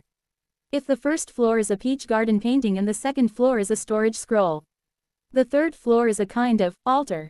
This other world, also known as Lofty Dragon True Person's storage scroll, was said to have been used by him for various purposes, including offering rituals to a certain entity he revered. Clang, clang, clang. Burning water chains that connect the first and second floors, and the second and third floors, are hanging everywhere. The final destination of these chains are the Care Layer. The fourth floor, the Zyaji Worship Layer, can only be entered through special means or by those at the integration stage. However, since entry to the storage scroll is forbidden for integration stage cultivators, it's as if the fourth floor doesn't exist. Fearing that the mad old monster is chasing him from behind, Gyo Yom hurries to the center of the Care Layer. Compared to the first and second floors below, the Care Layer is not very large. And unlike the other 2 floors, the Car Layer is not that hot either. Instead, it's filled with water energy, which invigorates Gyo Yom, a sea demon beast. But the fact that I'm invigorated means that the old monster who has practiced the ghost path method will feel the same. In the human race, the ghost path method is famously associated with the Black Ghost Valley. The old monster is wearing the black robes of Black Ghost Valley, and Black Ghost Valley is notorious for causing havoc in the seas and deep waters of the bright cold realm. Black Ghost Valley strengthens their power by absorbing the yin energy of the deep sea, giving him no advantage at all. I must quickly obtain the heavenly lotus fruit and escape through the altar. The structure of the third floor, the Care Layer, is as follows. There is an altar in the center, surrounded by Tanghua symbolizing the Nether Ghost Realm, Purple Gold Realm, True Devil Realm, and Bright Cold Realm. Chains connecting to the lower floors hang beneath each Tanghua. Gyo Yom has come up through the direction of the Nether Ghost Realm Tanghua. The Tanghua of the Nether Ghost Realm is to the west. The True Devil Realm is to the north, the Purple Gold Realm to the south, and the Bright Cold Realm to the east. He runs towards the east. During Lofty Dragon True Person's lifetime, this place served as an altar, but during his battle with a certain entity from the True Devil Realm, it is said that in order to seal the power of the entity from the True Devil Realm, he took away another power called Karmic Fire, Yihuo, that the being wielded and sealed it under the Melia tree he had nurtured in the Care Layer. Tack tack tack tack tack. Running toward the Tanghua symbolizing the Bright Cold Realm, Gyo Yom finally notices a huge tree in the distance. It's a Melia tree. The Melia tree is rooted and growing on a small island in the center of a large pond, with a Tanghua the size of a cliff behind it. It's the Tanghua symbolizing the Bright Cold Realm. However, Gyo Yom has no interest in the Tanghua. After all, besides the aura of the Tanghua, he can't see the drawings inside the Tanghua. The same applies to the Tanghua in the other directions. Did they say the Tanghua were sealed? Anyway, I think that was the case. Well, they're none of my concern. As he approaches the pond, he sees totems surrounding it. The bodies of the totems are covered with numerous tangwa. Although Gyo-yom can see the drawings within the tangwa on the totems, he has no interest in them either. He only needs the fruit of the Melia tree, the heavenly lotus fruit. Just the heavenly lotus fruit. Huck, hyok. Gyo-yom breathes through his gills as he finally reaches the pond. And then, his pupils shake. Quote. You people, the mid 4-axis stage Nokju of the tall tree race. The late 4-axis stage Bekwi Ik of the paired wings race. The 2 heaven tribe cultivators have already arrived and are holding the heavenly lotus fruit from the Melia tree. The Melia tree is one of the tree species found in the bright cold realm. The heavenly lotus fruit is also a common fruit and is often used as a medicinal ingredient. However, what Gyo-yom seeks is not an ordinary Melia tree. The true Melia tree. His goal is the true Melia tree cultivated by true immortals, and as far as he knows, the true Melia tree famous for being part of the diet of true immortals can only be found in the storage scroll of lofty dragon true person. What he wants is the heavenly lotus fruit of the true Melia tree. And in the case of the true heavenly lotus fruit, unlike other Melia trees, only a single fruit is grown once every several thousand years. Quote. Haha, Taoist knock, Taoist beck. Gyo-yom laughs awkwardly. He has to obtain it. It's an essential elixir for his wife to rise again. It's rude of me, but the heavenly lotus fruit is a fruit I desperately need. If you wish for any Dharma treasures or elixirs, please let me know. I have swept them all from the first and second floors. If not, I also have a lot of spirit stones, so I'd like to purchase it. Would you perhaps consider exchanging it with me? However, Nokju shakes his head. I'm sorry, Cultivator Gyo. That seems difficult. It's embarrassing to admit, but a while ago, a fanatic from the tall tree race trespassed Sacred Master Baekwoon's heavenly lotus mountain without permission under the pretense of worshipping her. The Sacred Master became furious. As a result, the tall tree race is currently facing a calamity, so we must offer the heavenly lotus fruit to avoid further disasters. Please understand. Gyo-yom speaks with a trembling voice. If that's the case, then it can't be helped. However, would it be possible to share just a few drops of the juice during the drinking good fortune yin fu ceremony after offering it to the Sacred Master? If you could spare just 3 drops, I would be extremely grateful. Just 3 drops. However, Bekwi Ik shakes his head at those words. I'm sorry, Cultivator Gyo, but you're a step too late. The juice of the heavenly lotus fruit has already been requested by the Grand Perfection Integration Stage Grand Cultivator Baekmyeong from our paired wings race. He seeks a spiritual liquid for his upcoming challenge to the star-shattering stage in 1,000 years, and the juice of the heavenly lotus fruit is most suitable for him. The remaining juice after offering it to the Sacred Master by the tall tree race has already been agreed to be given to our paired wings race. At those words, Gyo-yom's voice trembles. I've heard of Grand Cultivator Baekmyeong's reputation. Haha, he is indeed a remarkable person. Congratulations in advance. But just to clarify, the exact spiritual liquid the Grand Cultivator requested is the heavenly lotus fruit juice. Not exactly, but honestly, there aren't many spiritual liquids as effective as the heavenly lotus fruit juice. Haha, isn't the honey of the illusory red flower actually the best for the Grand Cultivator? I know of its location and how to obtain it. If you give me just 3 drops of the juice, I will gladly give you the information. Gyo-yom's voice grows increasingly tremulous as he sweats profusely. Could you at least give me a rough idea of the location? It's in the Dead Spirit Lake of Desolate Oblivion Pass within the Chaos Realm. I can tell you the method to obtain it as well, so please, just the juice. However, Bekwi Ik furrows his brows instead. Desolate Oblivion Pass. That's right next to the Heart Tribe territory. Are you asking me to go to my death? That place is full of slaves once driven by our paired wings race, and those infuriated wretches will swarm me in no time if I go there. Quote. You can't call that useful information. I'm sorry, but the juice is important to us too, so we can't give it away. Gyo-yom glances nervously behind him and looks at Nokju with a trembling voice. Cultivator Nok, is there really no other way? I'm sorry, but I've already made a promise with Cultivator Beck, so there's really nothing I can do. You didn't swear on your nascent soul, did you? I can pay any price. It's not an oath on the nascent soul, but Cultivator Beck and I formed an alliance while climbing up here. Our heaven tribe does not shamelessly backstab others in the back. 3 drops. Just 3 drops. I'm not asking for much. I'll offer all the artifacts and elixirs I obtained from this exploration of the storage scroll. What use would I have for the elixirs and Dharma treasures of the Earth tribe? I've also collected many things that are effective for the Heaven tribe. However, Nakju speaks with an indifferent expression. I'm sorry, but it's really not possible. This is a matter for our tall tree race and to appease the wrath of Sacred Master Baekwoon. A matter for the greater good. It's also better for the entire bright cold realm. Whatever the reason may be, put aside your greed and step back. Baekwi adds. Like Cultivator Nok, I am also doing this for the greater good. If Grand Cultivator Baekmyong becomes a star-shattering esteemed one with the help of the heavenly lotus fruit juice, the power of the heaven and earth tribes will increase, allowing us to exterminate the Heart tribe and act more dominantly in the middle realms. Isn't this also for the greater good of the bright cold realm? Sneering, he asks, why are you so desperate for the heavenly lotus fruit? If your reason is more important than the greater good we're discussing, we can give you the 3 drops. At those words, Gyo Yom falls to his knees.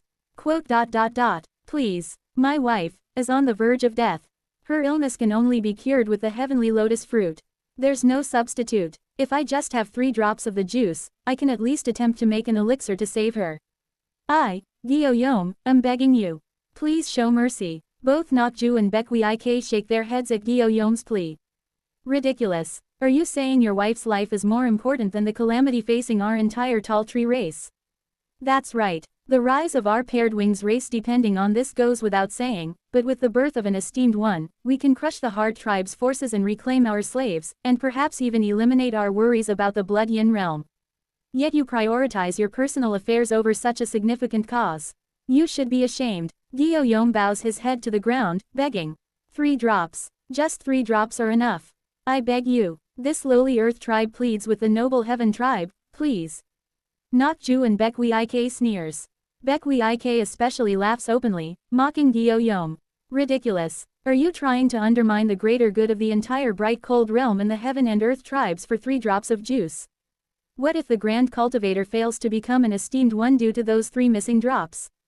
Will you take responsibility? Quote. From the start, you've failed to understand the greater good due to your selfishness. Are you perhaps a Heart tribe spy?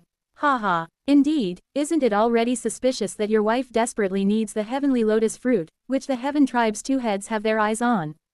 Perhaps. I see. Cultivator Gyo, your so-called wife might be a Heart tribe spy who approached you. Be careful. The 2 cultivators of the heaven tribe laugh and jeer at Gyo Yom and his wife, calling them Heart tribe spies. Nakju, in the mid 4-axis stage, Baekwi in the late 4-axis stage. And Gyo Yom, in the early 4-axis stage. Their numerical and cultivation superiority allows them to belittle him in this manner. And Gyo Yom fully understands this. He has always been aware of his situation. Therefore, he thought he could rationally navigate through the current predicament. However, for some reason, he feels as if his mouth is moving on its own. Quote. You trash. Never before has he acted this way. He is a member of the blood shark race known for their cold-blooded nature, always calm and ruthless. Yet, for some reason, Gyo Yom can't control his mouth. I'm telling you, that there's no substitute. 3 drops, just 3 drops will do. The offering to the sacred master doesn't have to be the heavenly lotus fruit, and it doesn't have to be you who offers it either. You're just looking for it to boost your own achievements.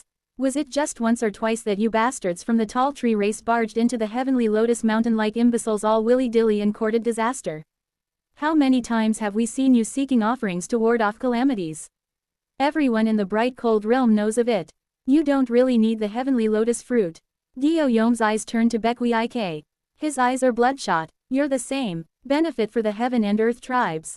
It's not the heaven and earth tribes that benefit but your paired wings race. And what, your Grand Cultivator can't become an esteemed one due to 3 missing drops of juice. If he was someone who could become an esteemed one by sucking down juice, he would have become one long ago and gloriously embarked on the expeditions with the others. Why would he still be like this? Even the Heart tribe member who's a lot younger than your Grand Cultivator and looks like a green-skinned beggar became one much faster and became stronger than anyone. What kind of person who complains about the lack of juice becomes an esteemed one? And if they really can't successfully rise in cultivation due to 3 lacking drops of juice, and you're truly loyal to your race, shouldn't you be risking your life to go to the Heart tribe's front yard to pick the illusory red flower? Bekwi Ik and Nokju's faces contort with rage. This filthy scum, talking nonsense. It seems this one needs some discipline. They say those from the Earth tribe are born from beasts and don't even know who their parents are. Looks like the saying is true. Nokju's body begins to transform into wood, and 3 pairs of wings sprout from Bekwi Ik's back. Blood-red light begins to emanate from Gyo-Yom's eyes. As soon as you get scratched, you're ready to kill. You're the ones who talk nonsense, yet you criticize me. Fine, you call it nonsense. Let's go all out with this nonsense then. Your tall tree race claims to worship the sacred master Baekwoon like fanatics and sneak into the heavenly Lotus Mountain, but who in the bright cold realm doesn't know the truth? Who doesn't know that some of your rutting tall tree race members secretly enter heavenly Lotus Mountain just to pollinate with sacred master Baekwoon?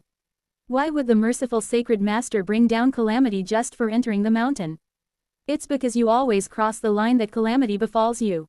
And Grand Cultivator Baek Myong, who worries about not reaching the next realm without 3 drops of juice. Who doesn't know he was beaten nearly to death by the Heart Tribe Dwarf Esteemed One at the 4th stage of manifestation and was in a vegetative state until recently. You say he needs the heavenly lotus fruit juice to become an Esteemed One. Don't make me laugh. Everyone knows you want the juice for that old man who pisses himself and has seizures if you whisper, collapsing immortals annihilating heavens into his ear while he sleeps. Nokju and Bekwi Ik's faces turn crimson with anger. The eyes of the 2 heaven tribe cultivators are about to flip in rage. Blood-red energy surges from Gyo-Yom, while green energy emanates from Nokju and dazzling white light from Bekwi Ik. And at that explosive moment, step, shua, the surrounding temperature drops as someone approaches. It's Seo Lee, the Ghost King with 18 heads. Gyo-Yom can sense it. The lingering curse from Seo Lee. And the smell of blood. He had likely brutally killed the demon race Gyo-Yom left behind. Judging by the time it took to come up, he probably enjoyed himself. Perhaps a hellscape has unfolded on the 2nd floor. The demon race he had gathered must have already had their heads ripped off, skins flayed, and souls extracted as part of the mad old monsters collection. I'm sorry. Normally, he wouldn't care, but this time even Gyo-Yom feels guilty towards them. But there's no time to be caught up in guilt. Maybe I can use this crazy old monster. At this moment, he has to use everything at his disposal. Gyo-Yom shouts at the mad old monster Seo Lee, who carries the heads of 17 fellow cultivators who he killed on his shoulders. Old monster, what do you want? Seo Lee responds calmly. We only need the heavenly lotus fruit and the recognizing Sintangwa. Great, that's good. So you also want the heavenly lotus fruit as well. I only need 3 drops of the juice. Let's join forces. Those 2 heaven tribe members need the entire fruit, so they won't negotiate. Seeing Seo Lee appear to contemplate, the 2 heaven tribe cultivators flinch. Gyo-Yom, his eyes glowing with blood-red light, speaks. After this is over, if you give me a bit of time, I'll even offer my neck to you and become one with you. Release your desires. The heaven tribe members in front of you should suit your taste as well. Considering you killed 17 cultivators of the same rank and displayed their heads on your shoulders, you'd surely want our heads too. Especially the heads of the tall tree race and the paired wings race, which are hard to come by. These are unique specialties found only in their respective territories. Release your dreadful strength here. Gyo-Yom shouts with determination. He has completely provoked the old monster before him. Now all that remains is for this lunatic to be fully aroused and lose himself in desire, ripping off the heads of these vile heaven tribe members. Even if it costs his life, he will obtain the medicine, heavenly lotus fruit. That is Gyo-Yom's resolve. And Seo Lee remains silent. Chapter 314, Have you been well? 4. Silence lingers for quite a while. Seo Lee stands still, seemingly deep in thought, while Gyo-Yom feels his blood run dry. Cultivator. At Gyo-Yom's words, Seo Lee looks at them with eyes flickering with ghost fire. Damn it, what is he thinking? Despite the significant differences in appearance among the various races, making it difficult to read expressions or interpret body language correctly, living beings generally share some common facial cues, like frowning. While it was indeed challenging to understand the expressions of the rotting owl race, fungal bone race, and the cultivators of the insect race due to their vastly different lifestyles, Gyo-Yom is familiar with the expressions of the human race, who frequently trade with the blood shark race. However, in the case of the madman in front of him, whose face is a skull, it's impossible to discern what he is thinking. As Seoli's silence continues, the two Heaven Tribe cultivators, who had been tense, begin to laugh awkwardly. Haha, human race Taoist. You appear to be a cultivator from the Black Ghost Valley. May I ask why you need the heavenly lotus fruit? Seoli does not respond. Seeing this, Nokju and Baekwi laugh.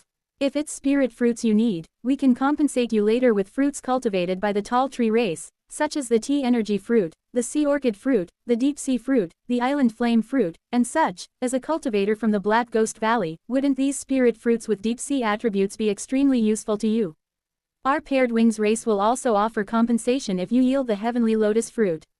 I've heard that your Black Ghost Valley is recently establishing roots in our race's territory.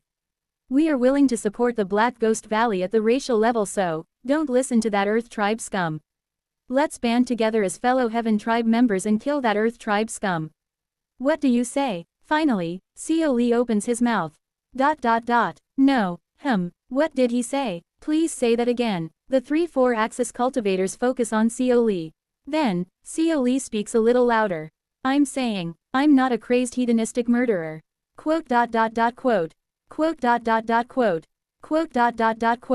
His words bring silence to the room. Nokju and Baekwi laugh awkwardly. I see. That's right. That can be the case. Our paired wings race also has people like you, who call themselves artists. Of course, none are as tremendous an artist as you. Who called you a hedonistic murderer? Your actions are artistic expressions. Laughing awkwardly, Baekwi especially showers Seoli with praises to win him over. And Seoli falls silent again. Gyo smirks as he watches the two Heaven Tribe cultivators laugh awkwardly. Pathetic fools. They are pathetic. These guys lack determination. They only want to escape the current crisis. They can never compare to someone determined like himself. Therefore, he will win in this situation. That's right. That paired wings pigeon is correct. Fellow cultivator is most definitely an artist. Those things on your shoulders must be your masterpieces. They are undoubtedly excellent, artistic expressions, of fine form. I understand your artistic expressions. Up to this point, Baekwi had said similar things. But Gyo ponders over his words and takes it a step further. However, do you think those Heaven Tribe fools understand your art? Absolutely not. They are just flapping their gums to escape the current situation. I, Gyo, dare to say this. As someone who understands your expressions of art, I am willing to become your work. Please give me the opportunity. Those Heaven Tribe bastards don't have the passion to become your work, so you can't just give them a chance. So, let's join forces to rip off those liars' heads and then turn me into your masterpiece. Gyo smiles bitterly. I'll probably die now. He will become a work of the mad human race devil and be displayed on his shoulders. But those two Heaven Tribe bastards who stood in his way will die today as well. At Gyo's words, Nokju and Baekwi's faces turn pale. The 3-4-axis cultivators' gazes are fixed on Seoli. Everyone is waiting for Seoli's decision. I'm speechless and stay silent for a long time. Damn it, has everyone been looking at me with those kinds of eyes all this time? The mad, hedonistic murderer that made the demon race scream and run away was apparently me the whole time. Just how are they seeing me to think that I'm such a depraved being? I'm not even Yuan Li, and I feel extremely displeased being treated as such. I'm not even the unpleasant-looking bizarre monster General Seo, so what's wrong with me? Suddenly, I feel a surge of indignation. And for some reason, I feel a prickling sensation deep inside my heart essence again. I press my head, feeling the headache. Well, yes, human aesthetics are diverse, and given that these are different races, they might find me frightening due to their different aesthetic senses. The main problem seems to be their misconception that I am carrying around the heads of other 4-axis stage cultivators. I decide to clarify the misunderstanding. This is not artistic expression. However, Nokju, Baekwi, and Gyo nod fervently and respond in strange agreement. Of course, fellow cultivator. It's not just a simple artistic expression. The profound meaning is not something ordinary people like us can grasp. Look at those Heaven Tribe fools. They don't understand. They lack the courage and will. First of all, stop calling it an artistic expression. And there's a misunderstanding. These heads are not of others. These heads are different versions of myself. Understand? Quote dot dot dot quote. Quote dot dot dot quote. Quote dot dot dot quote. For some reason, I can see the intent of the other 3 4-axis cultivators rotting away. I feel like I'm going crazy. Damn it, no matter how I explain, they won't get it. Just how in the world are they interpreting my words? I eventually give up on trying to convince these 4-axis cultivators, whose aesthetic senses are vastly different from humans. It seems I had expected too much from vastly different races. Well, anyway, you asked why I need the heavenly lotus fruit. I'm here on behalf of the mystical scaled fish commanding sect. They seem to require the heavenly lotus fruit urgently, so negotiations are unnecessary. At those words, Gyo-Yom's face brightens, while Nokju and Bekwi Ike's faces darken. Nokju and Bekwi Ike laugh awkwardly and speak. Haha, the mystical scaled fish commanding sect. That's the sect under the command of Black Dragon King Hyeonium, right? I've heard of it, though I don't know why they need the heavenly lotus fruit, our tall tree race. Yes, and our paired wings race also. The 2 cultivators begin explaining their circumstances. However, I simply listen in silence, with ghost fire flickering in my eyes. After hearing their explanations, I turn to Gyo-Yom of the Earth Tribe and ask. Why do you need it? At my words, Gyo-Yom flinches and cautiously replies. To cure my wife, I need an elixir called the High Lotus Pill. The most important ingredient is the heavenly lotus fruit. All other ingredients can be substituted, but the main ingredient, the heavenly lotus fruit, cannot be replaced by anything else. Just 3 drops of its juice will suffice. Please, I beg you. Without my wife, my life is meaningless. I am a sinner and a trash-like person, but my wife is an innocent and kind person. Please. I look at the begging Gyo-Yom and the Heaven Tribe cultivators, who have come with important missions for their respective races. In my heart, I want to use the Thousand Lustrous Forest Seer Yuan Li's secret technique to quickly cultivate the heavenly lotus fruit, just as I had rapidly cultivated the longevity fruit before. However, even at a glance, the heavenly lotus fruit in front of me possesses such immense spiritual nature that even the longevity fruit can be considered insignificant in comparison. The spiritual energy contained in this small fruit alone is enough to elevate a mortal to the 4-axis stage, so what more needs to be said? Moreover, the subtle divine aura I sense instinctively tells me that the heavenly lotus fruit can never be artificially cultivated. It's unfortunate. If only there's a way to satisfy everyone. But it seems that won't be the case. Thus, my decision is already made.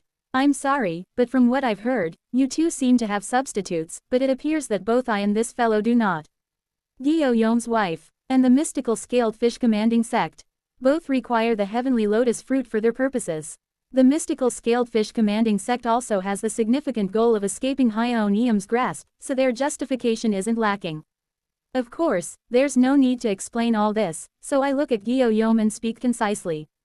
And, your story moved my heart the most. I will help you. Thank. What is your wife's cultivation stage? Quote dot dot dot. She is in the same 4-axis stage as I am. Oh, I see. Then, once she recovers, I'll make sure to pay a visit, even if it's only to check up on your well-being. Stories of true lovers always move my heart. I laugh heartily and pat Gyo-Yom on the shoulder before stepping forward. No matter how many times I think about it, I'm weak to stories of lovers. My disciples Kawa and Manho, Su-in and Hong Yian from the Devil Realm, Jaeon Myung-hoon and Jin So-hae too, and myself as well. So, when I heard Gyo-Yom's story, my heart stirred the most. 3 drops should be acceptable to the mystical scaled fish commanding sect. I find myself hoping for the happiness of Gyo-Yom and his wife. For some reason, Gyo-Yom's intent seems to cool down and freeze, but having a cold mind in front of an enemy is a good sign. He must have a lot of combat experience. Not bad. JJEEOOOOOKK. I open my 18 mouths and spread my arms. Now then, it's unfortunate, but come at me. Kya, ooh, chilling ghostly wails echo in all directions. Cover me, I will finish this in one blow. Chi, I gather a curse spell in my left hand as I speak. Having seen my curse before, Gyo-Yom's eyes shine as he blocks in front of me. Nokju and Bekwi Ik exchange glances. Then, Bekwi Ik forms a hand seal. Pot. Simultaneously, 3 pillars emerge around Bekwi Ik. Late 4-axis stage. The level where the 4-axis canopy can be used. The 3 pillars connect to form a canopy, which expands, enveloping us in them. In an instant, the surroundings transform. We find ourselves moved from the care layer to a position in front of a massive stone building atop a high mountain range, among the drifting clouds. Bekwi Ik floats above the stone building, spreading 6 pairs of wings. The paired wings race is also known as the Heavenly Wings race. Most of their abilities come from those wings, and it is said that when light radiates from them, they can repel all devilish arts with the power of vanquishing evil and upholding righteousness. My ghostly energy doesn't mesh well with their abilities. Additionally, Nokju begins to take root, turning the surroundings into a forest. One side has vanquishing evil and upholding righteousness, and the other has the wood attribute. Wood overcomes earth, so the wood attribute is the worst match for my yin attribute method. Yin corresponds to Kun corresponds to earth. Moreover, this place is inside Bekwi Ike's canopy. Inside here, Bekwi Ik is practically no different from a grand perfection 4-axis. Kugugugugu. Bekwi Ike's light shines down on Gyo Yom, while Nokju's summoned forest moves as if alive, restricting Gyo Yom's movements. Guua. Gyo Yom transforms into his true form and begins to grow larger. His true form is a giant blood-red shark, summoning blood-red seawater around him. On the high mountain range, a green mountain range and a blood-red sea emerge, flowing down the mountains. Nokju's forest binds Gyo Yom, and Bekwi Ik begins descending toward me. The light from the grand perfection 4-axis Bekwi Ik bears down on me. Orthodox axis foundation, I sense the precise power of the 5 elements within Bekwi Ike's body and my eyes shine. It's an orthodox axis foundation obtained through proper rituals, not through killing others. Although it's a 5 elements axis, it is definitely far more stable and powerful than the typical heterodox axis foundation cultivators. Kugugugek. The mountain range's attraction force holds me down. The attraction force intensifies, crushing me with the light. As long as I am inside Bekwi Ike's canopy, the attraction force is entirely under his control. Resisting Bekwi Ike's attraction force, I emit my own attraction force and complete the curse spell. Bathed in light, Bekwi Ik calmly raises his hand. Flash. The radiant light pours down on me. The cursed domain surrounding me shrinks. Vanquishing evil and upholding righteousness, good. Then, let me try. I reverse the curse. Chish-cha-cha-cha-chacht. The white orchid blessing incantation envelops the surroundings. The curse transforms into a blessing, shining white, and begins absorbing Bekwi Ike's light instead. What? Bekwi Ik looks flustered, but the white orchid blessing incantation has already grown to cover the entire mountain range, devouring his light. Sensing the crisis instinctively, Bekwi Ik stops emitting light and binds the blessing with attraction force. And, as soon as I feel the light of vanquishing evil and upholding righteousness disappear, I reverse the curse again. The curse spell, which has turned black again, converges into a single point. The pitch-black curse burns ominously on my hand. Damn it. Realizing the danger of my curse, Bekwi Ik widens the distance between us. But it's useless. Wu Wang. I release gang spheres around me and reabsorb them into my body.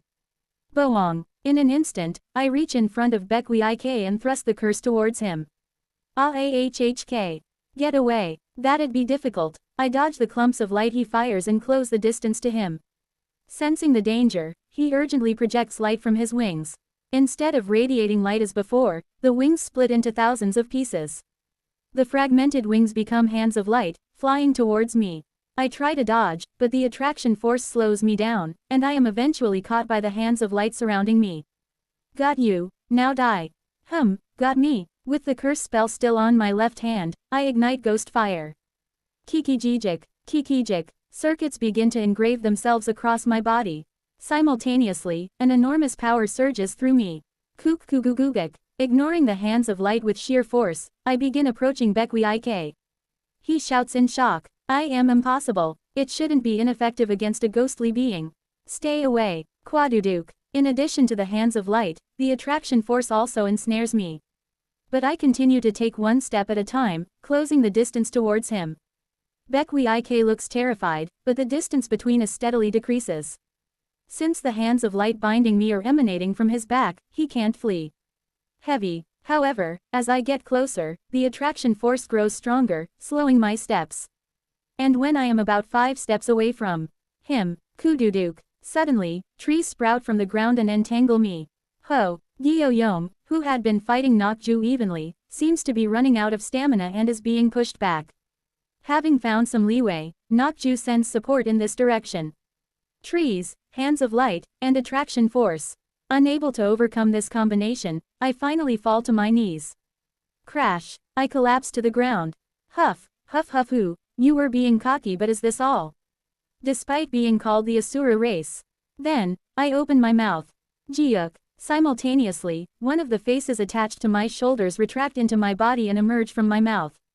Juke. The face that emerges from my mouth becomes a ghost king, receiving my curse and flies towards Bekwi Ik, hitting him directly.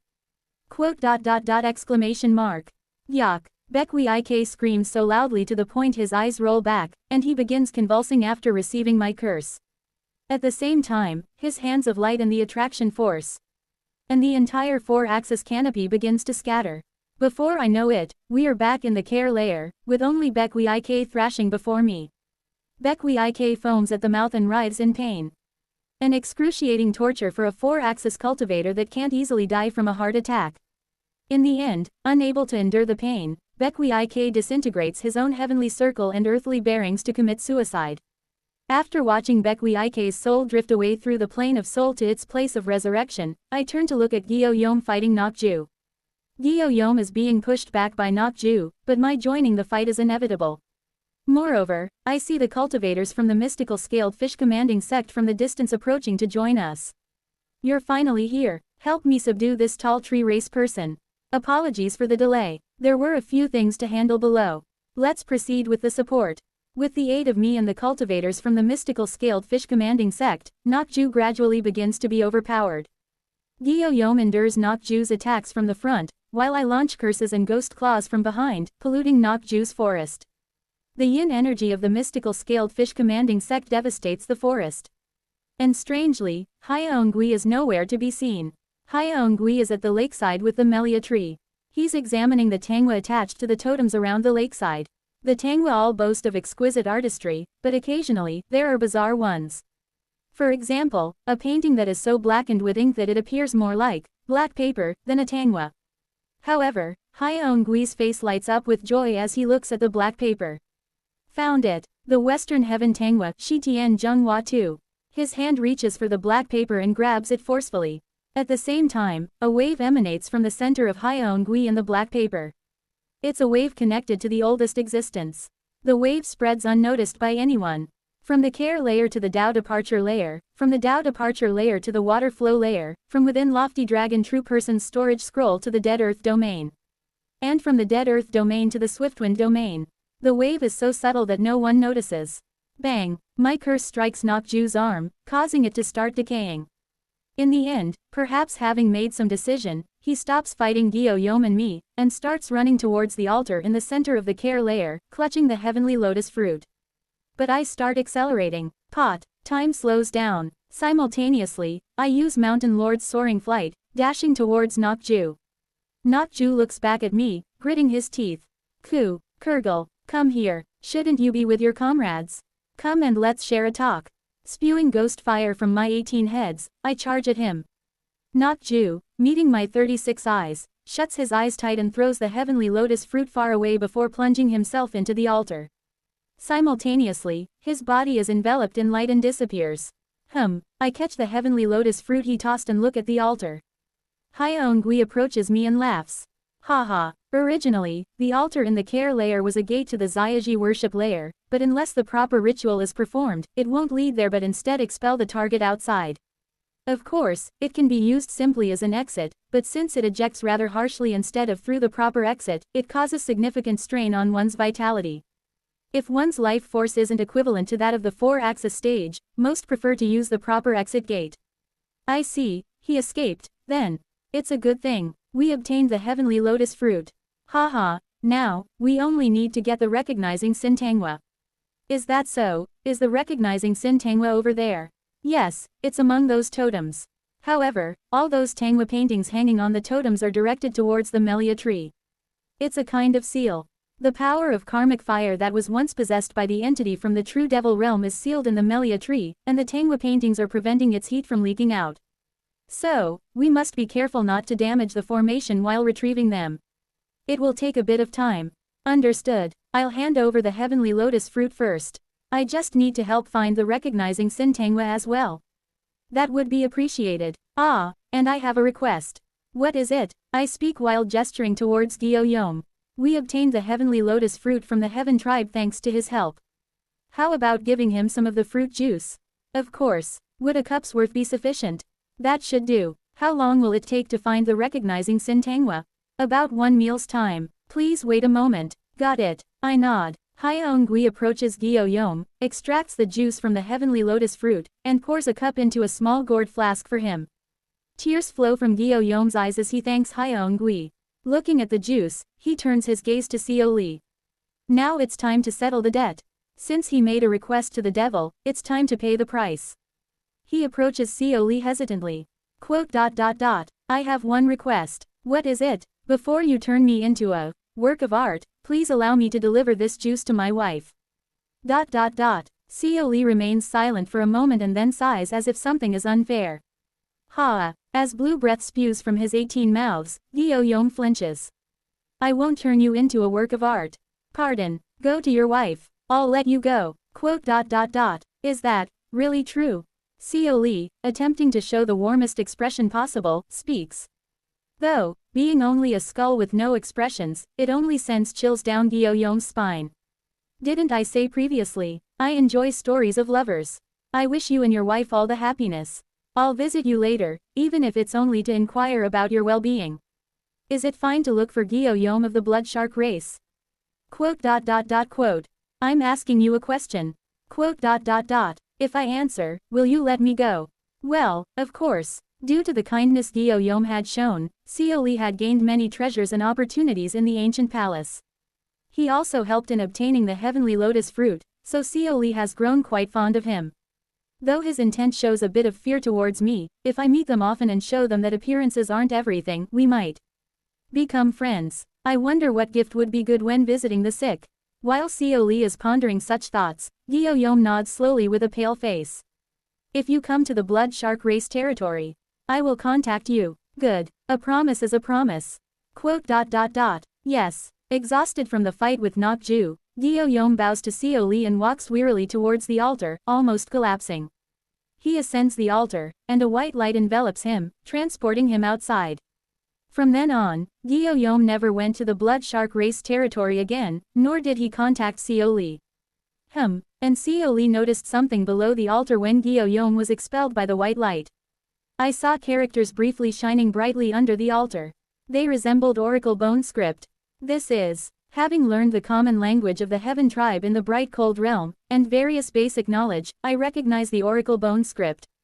There were 3 oracle bone characters. The first character meant water, shui. The second character meant departure, ku. And the last oracle bone script, representing an animal, was read as Zyaji ji in the current bright cold realm. While looking at the 3 oracle bone characters, I recall something. The 3 oracle bone characters, water, shui, departure, ku, Zyaji ji, combined, they form the character for la fa. At that moment, I realized something. Water flow, shui lu, Dao departure, Dao ku, Zyaji worship, Ji. Lofty dragon true person's storage scroll contains the meaning of la, fa when combined. While contemplating the character for la, fa, that I know of, a thunderous realization strikes my mind. The character for la, fa, has 21 strokes. And in the ancient palace of the priest in the Dao departure layer, there are 21 Tangwa paintings of dragons. The dragons in the 21 Tangwa paintings each depict a different movement. I realize that when combined, these movements form the character for la, fa. I look at the altar. Simply stepping on it will result in being expelled outside.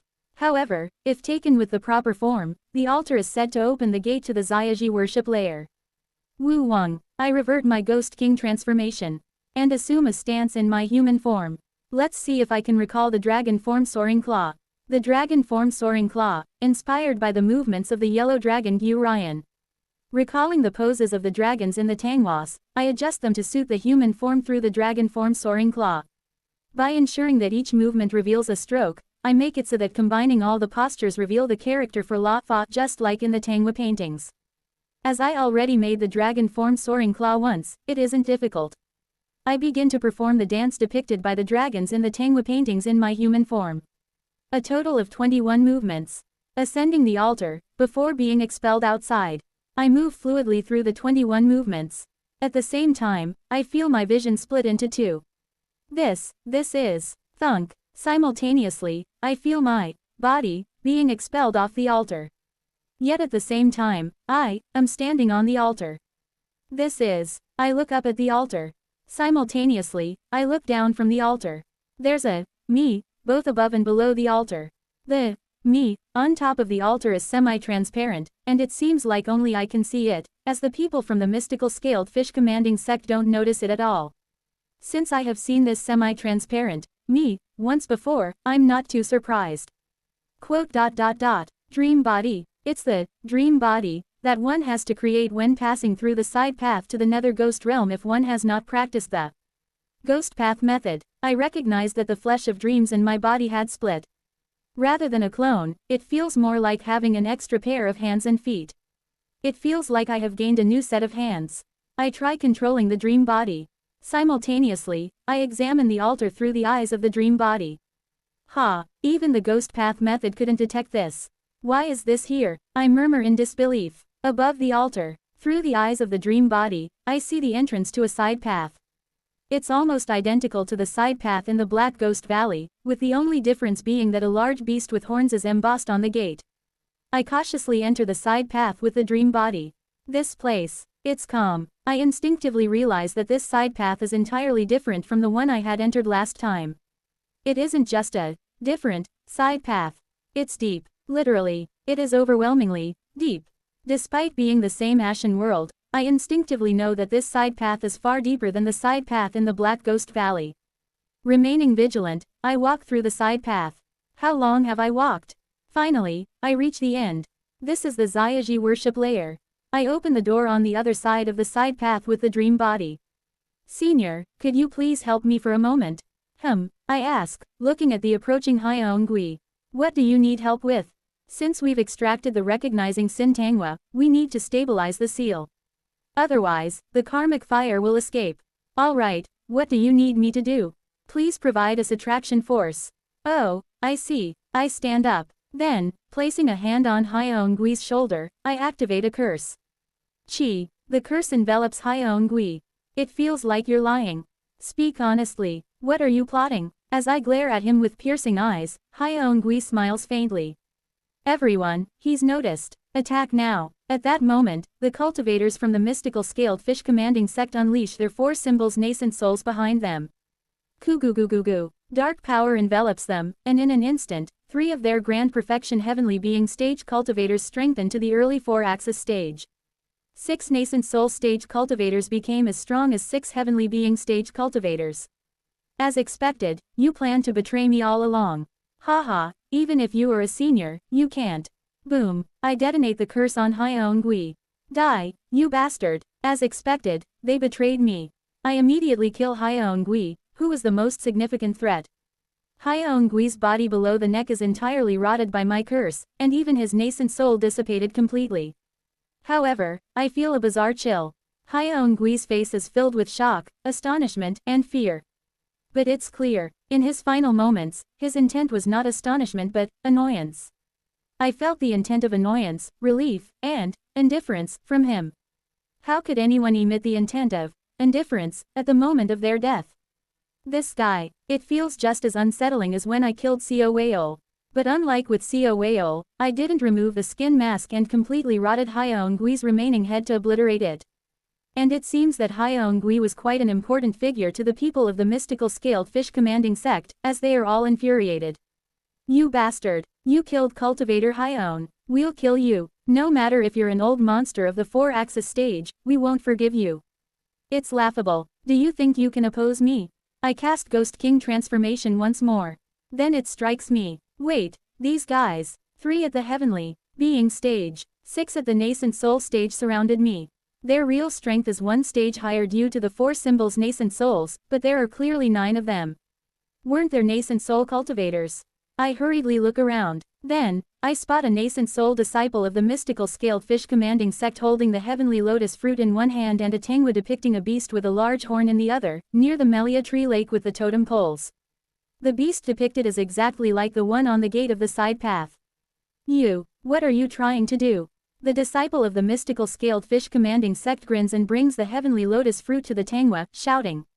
I beseech you, recognizing sin, Shizui, please judge the unjust contract, the unjust oppression, and the unjust abuse done to us by the Black Dragon King Hyeonium. I plead thus. If deemed unvirtuous, please dissolve this contract. Wu Wang. As the Tangwa begins to glow, the entity named, recognizing Essen within it seems to come alive and open its mouth. The disciple throws the heavenly lotus fruit into the mouth of recognizing sin.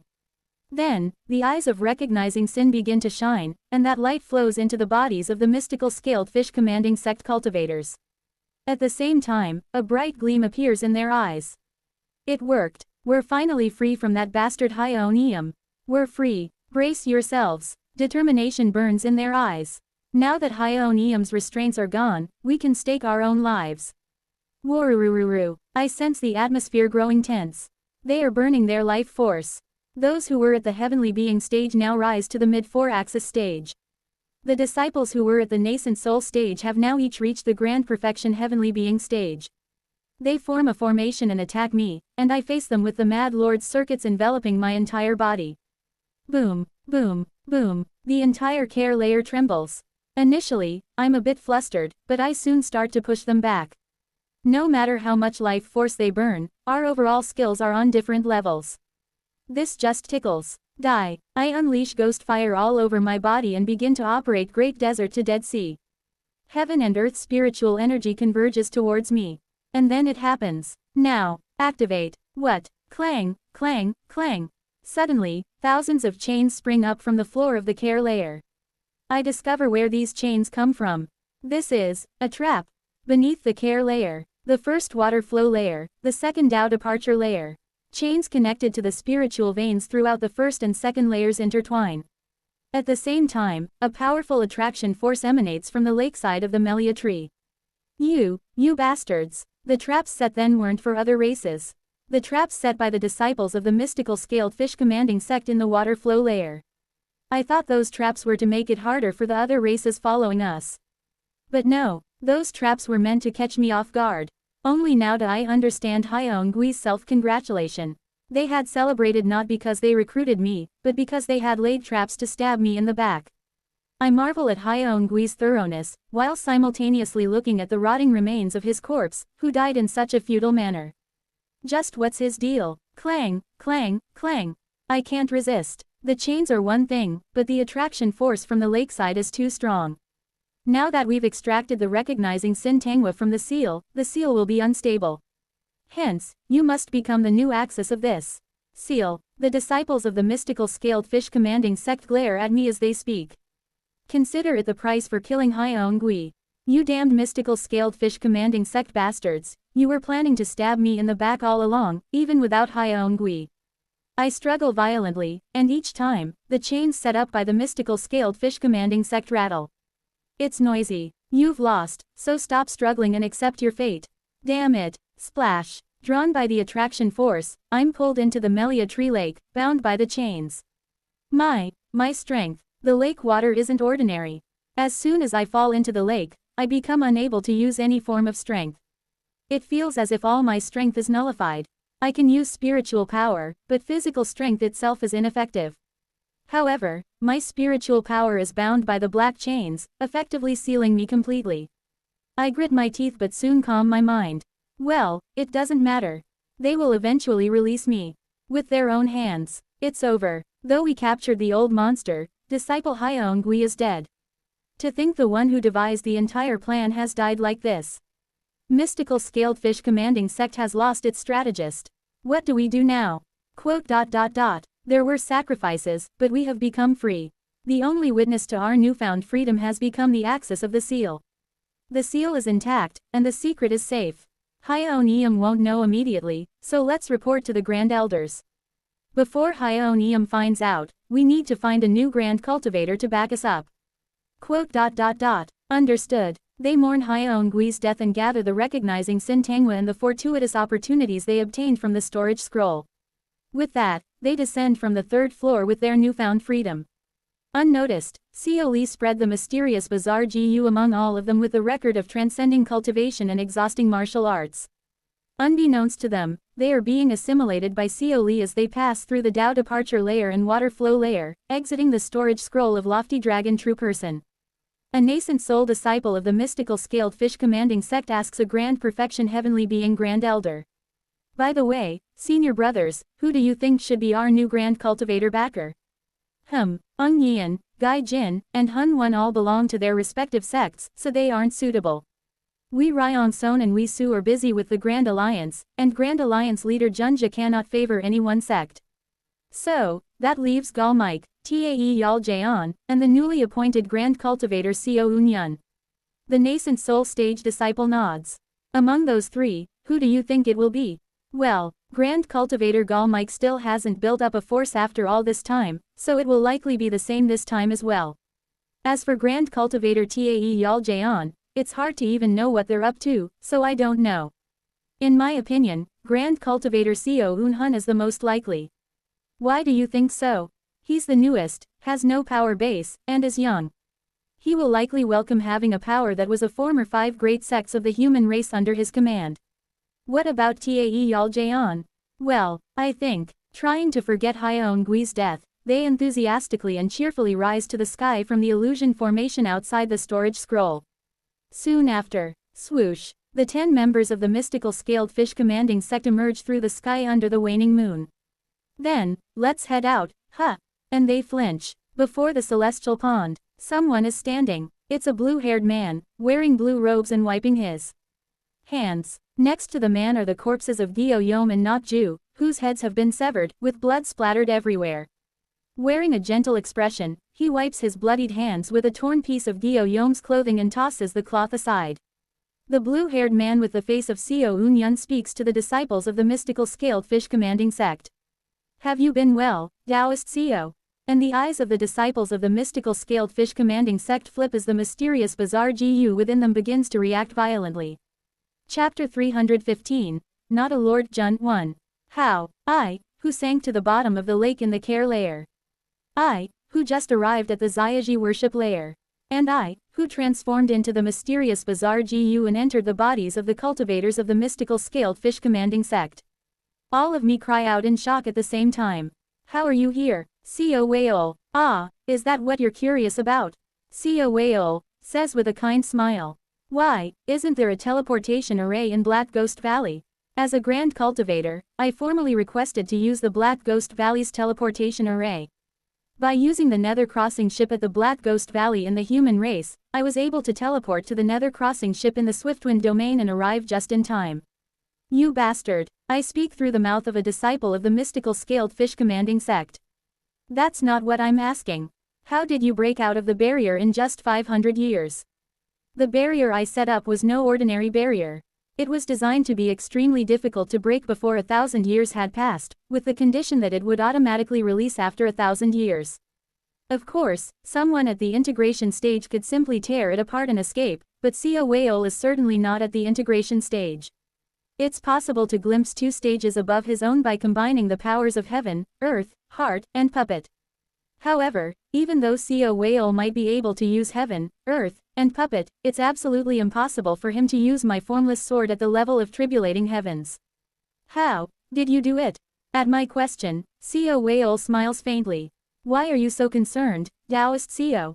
The human race is famously known for being a race full of camaraderie and affection, isn't it? That's news to me. Ho ho, whatever you may think. I simply made a request. It's impossible to break the barrier with my current power from the inside, but I could manage to at least send my voice outside. Voice. I glare at him in disbelief. I told all the other grand cultivators through my avatar that I would be in seclusion for 1,000 years and that if I requested from inside to open the barrier, it meant I had likely fallen into demonic possession by my heart demon, so they should absolutely refuse. I also created General Seo to guard the entrance. Who knows, perhaps it worked because I conveyed my true feelings. Ho ho, quote. I stare at him for a moment, then look at the throats of Gyo Yom and Not Ju held in his hands. Why did you kill them? I feel a pang of regret for Gyo Yom. I heard from the demon race that Gyo Yom abandoned his kind like discarded trash. While he deserved punishment considering this, I hoped he could at least cure his wife before being punished. But ultimately, Gyo Yom's wish was completely thwarted by Seo Whale.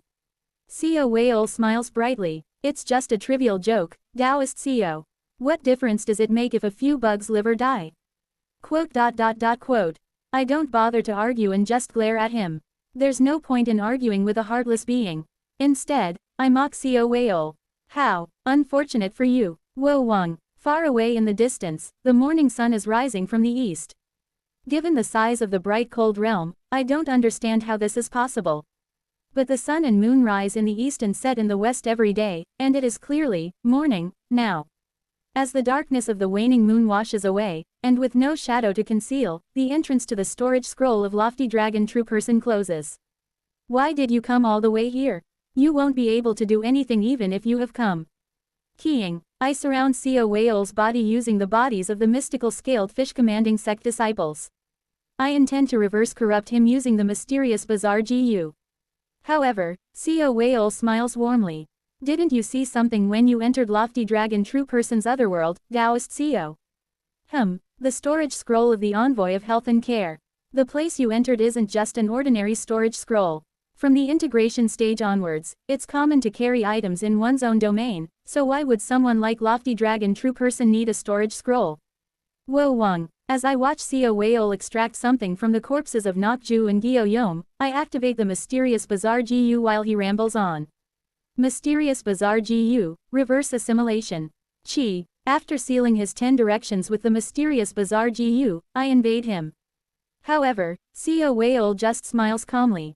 The place you entered was, during the Great War that occurred hundreds of thousands of years ago, used as an alternate dimension by Lofty Dragon True Person to designate all living beings of the bright cold realm as protected species and prevent their extinction from the battle between Love of Virtue and Lofty Dragon.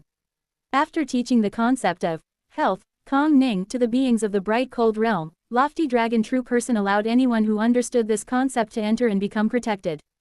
Goo. Seo Whale's energy starts rising sharply. This is. He absorbs the energies of Gyo Yom and Nokju, temporarily exuding the aura of the 4-axis stage. His eyes gleam, and familiar characters begin to float around him. Health Kong Ning. Health Axis Kong Ning Zhou release Jia. Flash. The power of health illuminates heaven and earth. At the same time, something massive echoes through the dead earth domain. Ko Wang. Clack. The sound of a latch opening, or perhaps a lock being undone. The moment I hear that sound, I notice goosebumps rising all over me.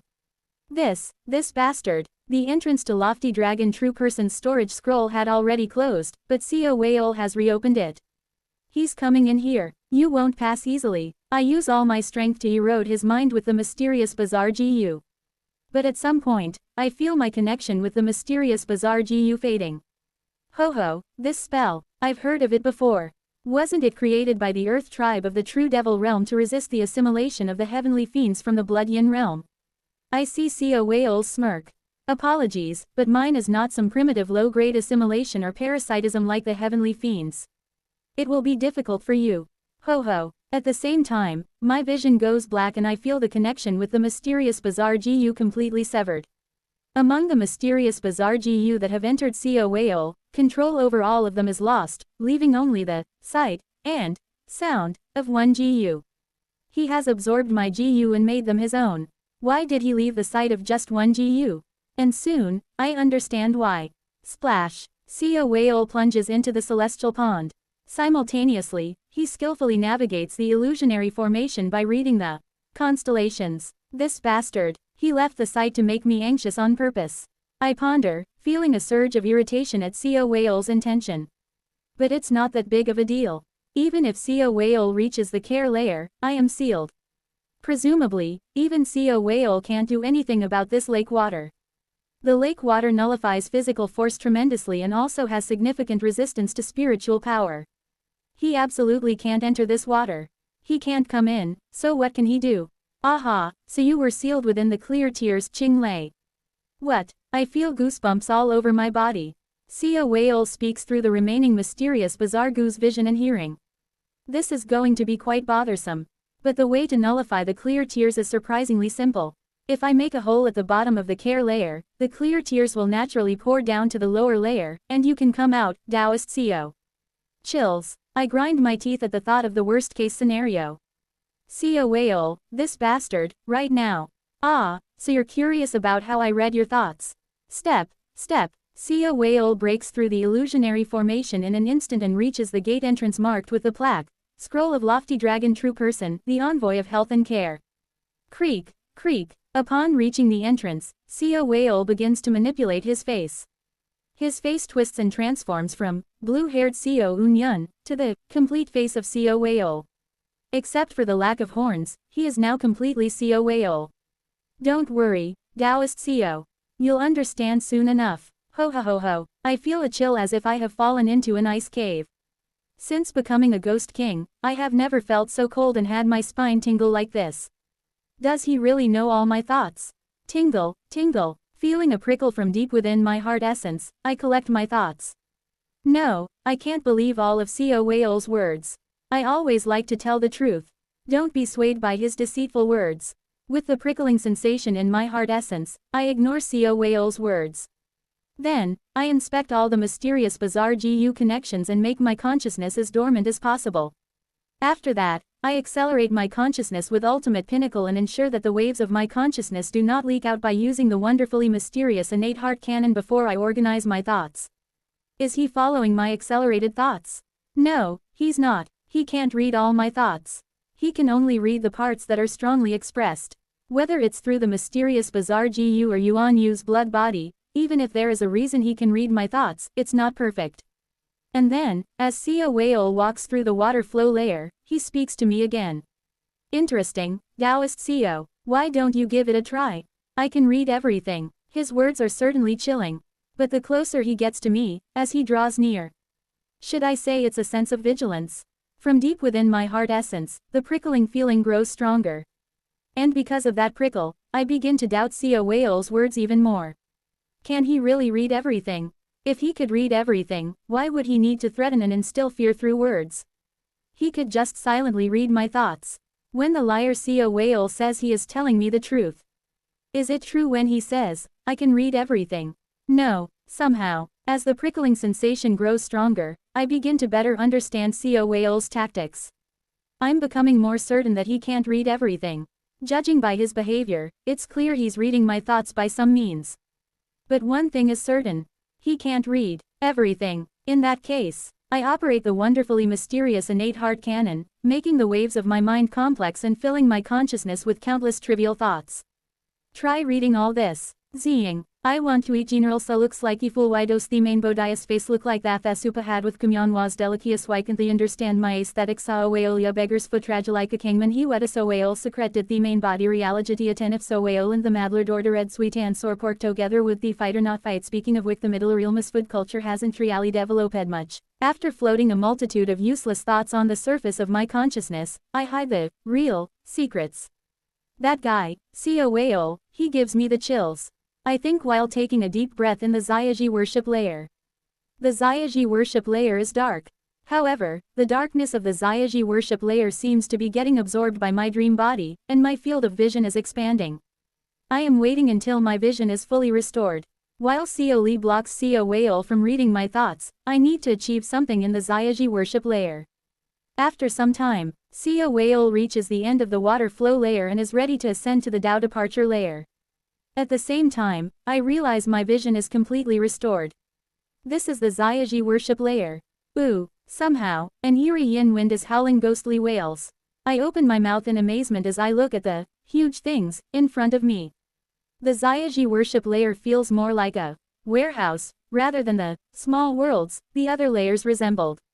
Statues of recognizing sin as big as small hills, and hanging Tangwa paintings and scrolls. Large boxes and an equally expansive jade slip.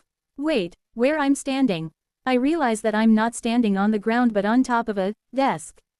I have climbed onto an incredibly gigantic desk. The statue of recognizing sin in front of me, it's not a statue.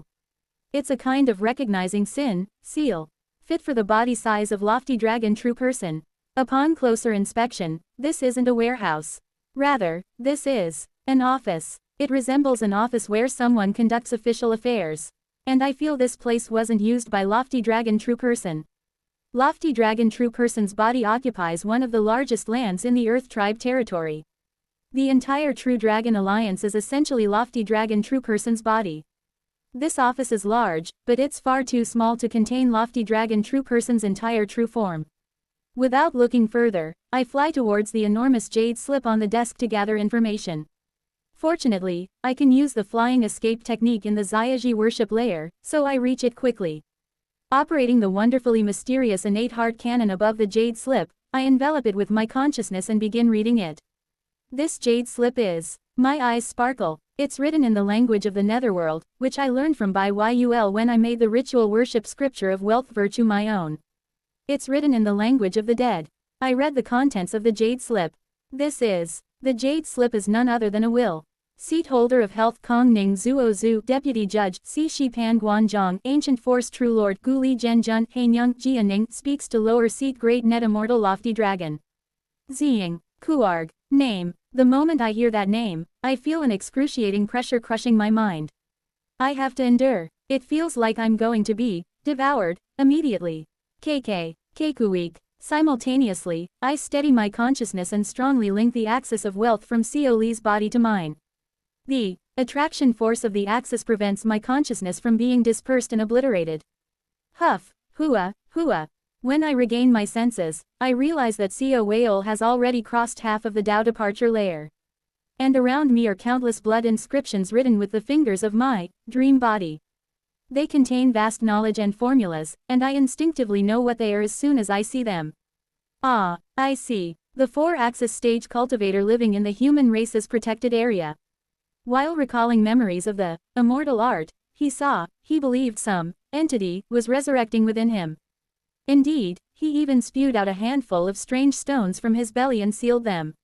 Those stones melted, leaving water containing the formula to control the clear scale armor. The moment I heard the name Hanyang, I understood.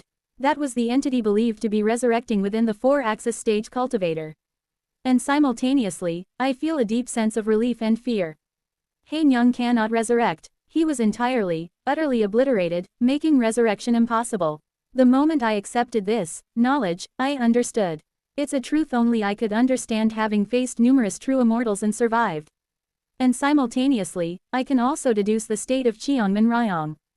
Judging by how his symptoms resemble mine, his transformation into a salt pillar must have also been due to accepting information about a dead true immortal, just like me.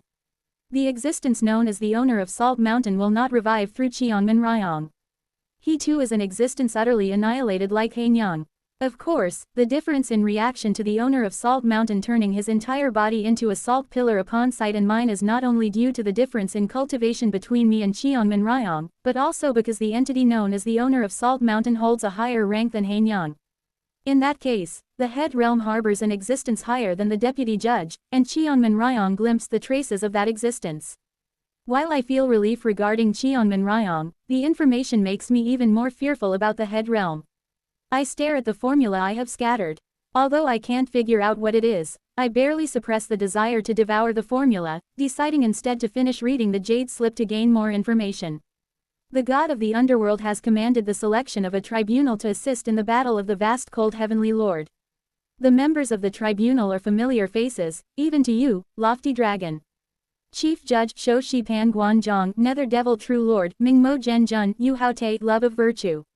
Reincarnation Judge Hai Sheng Pan Guanzhong, Nether Ghost True Lord, Minggui Zhenjun, Yu Su Ryan. Deputy Judge Ancient Force True Lord Hanyang.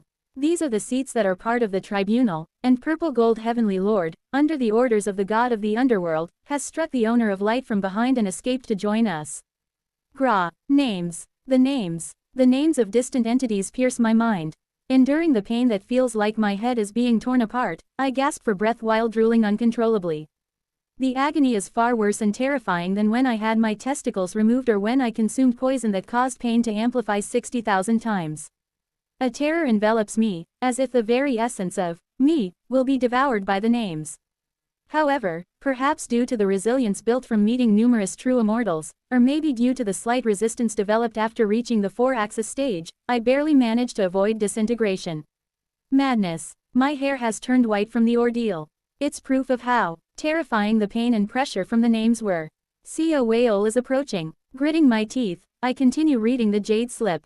Thanks to the efforts of the vast cold heavenly lord, who held their ground against all the heavenly venerables and the owner of light, even pushing the owner of light to the brink of annihilation, there was a lapse in the surveillance over the heavenly king heavenly domain governed by the owner of light. As a result, we, who preside over the 5 blessings, were able to all gather. The chief judge, being at a critical juncture of promotion to supreme deity, was asked by the god of the underworld to send you in their place. However, the noble chief judge, determined to witness this historic moment with their own eyes and captivated by vast cold's character, submitted their declaration of participation and descended to the sun and moon heavenly domain through the nether crossing river. This seat, too, relinquished the position of king of immortal beasts and submitted my declaration of participation out of the same sentiment. Originally, you, lower seat great net immortal lofty dragon, would have been here in my place, but I chose not to bring you along. By the time you read this will, I will likely have been annihilated. I hope that at least one of us will return victorious, so you never have to read this will. However, to prepare for the worst, I must convey my will to you. If that entity is indeed what we imagine, it may be impossible to pass on my seat to you. If that happens, the netherworld will lose the 4 seats of longevity, wealth, health, and love of virtue all at once.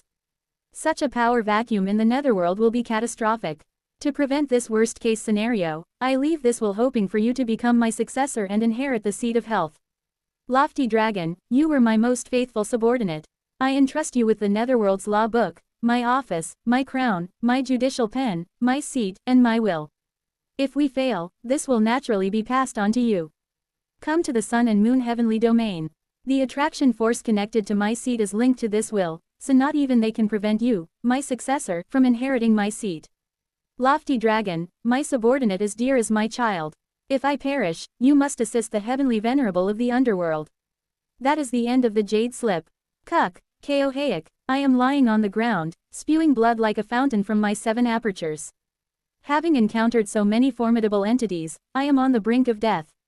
Fortunately, thanks to meeting many true immortals before, I have developed some resistance, and thanks to reaching the 4-axis stage, my life force and consciousness have strengthened, preventing my disintegration. Besides hearing those terrifying names, there's no other harvest. With a desperate expression, I look around. On the distant, massive wall, there are tangwas and scrolls larger than mountain ranges. Among them is a tangwa that depicts a dragon, assumed to be lofty dragon true person and a being with blood-red eyes shrouded in darkness. As I gaze upon the tangwa titled Blood Yin Great War, Shui Yin Dazan, I take a deep breath. My dream body is about to disintegrate. Damn, Sia Weol is about to enter the care layer. At that moment, single quote ... Wait, I look at the depiction of lofty dragon true person on the tangwa. Lofty dragon true person appears to be draped in a transparent canopy. Zing. At the same time, I feel the knowledge I gained when I heard the name Hainyang being digested in my mind. Kkerg. Knowledge. If one doesn't die upon seeing a true immortal, they gain knowledge. Seeing the content of the knowledge, I grin. With this, I can win against that bastard Sia Weol. Step, above the care layer. Sia Weol walks towards the lakeside with a grin. Haha, then Taoist Sio. I shall take your true main body.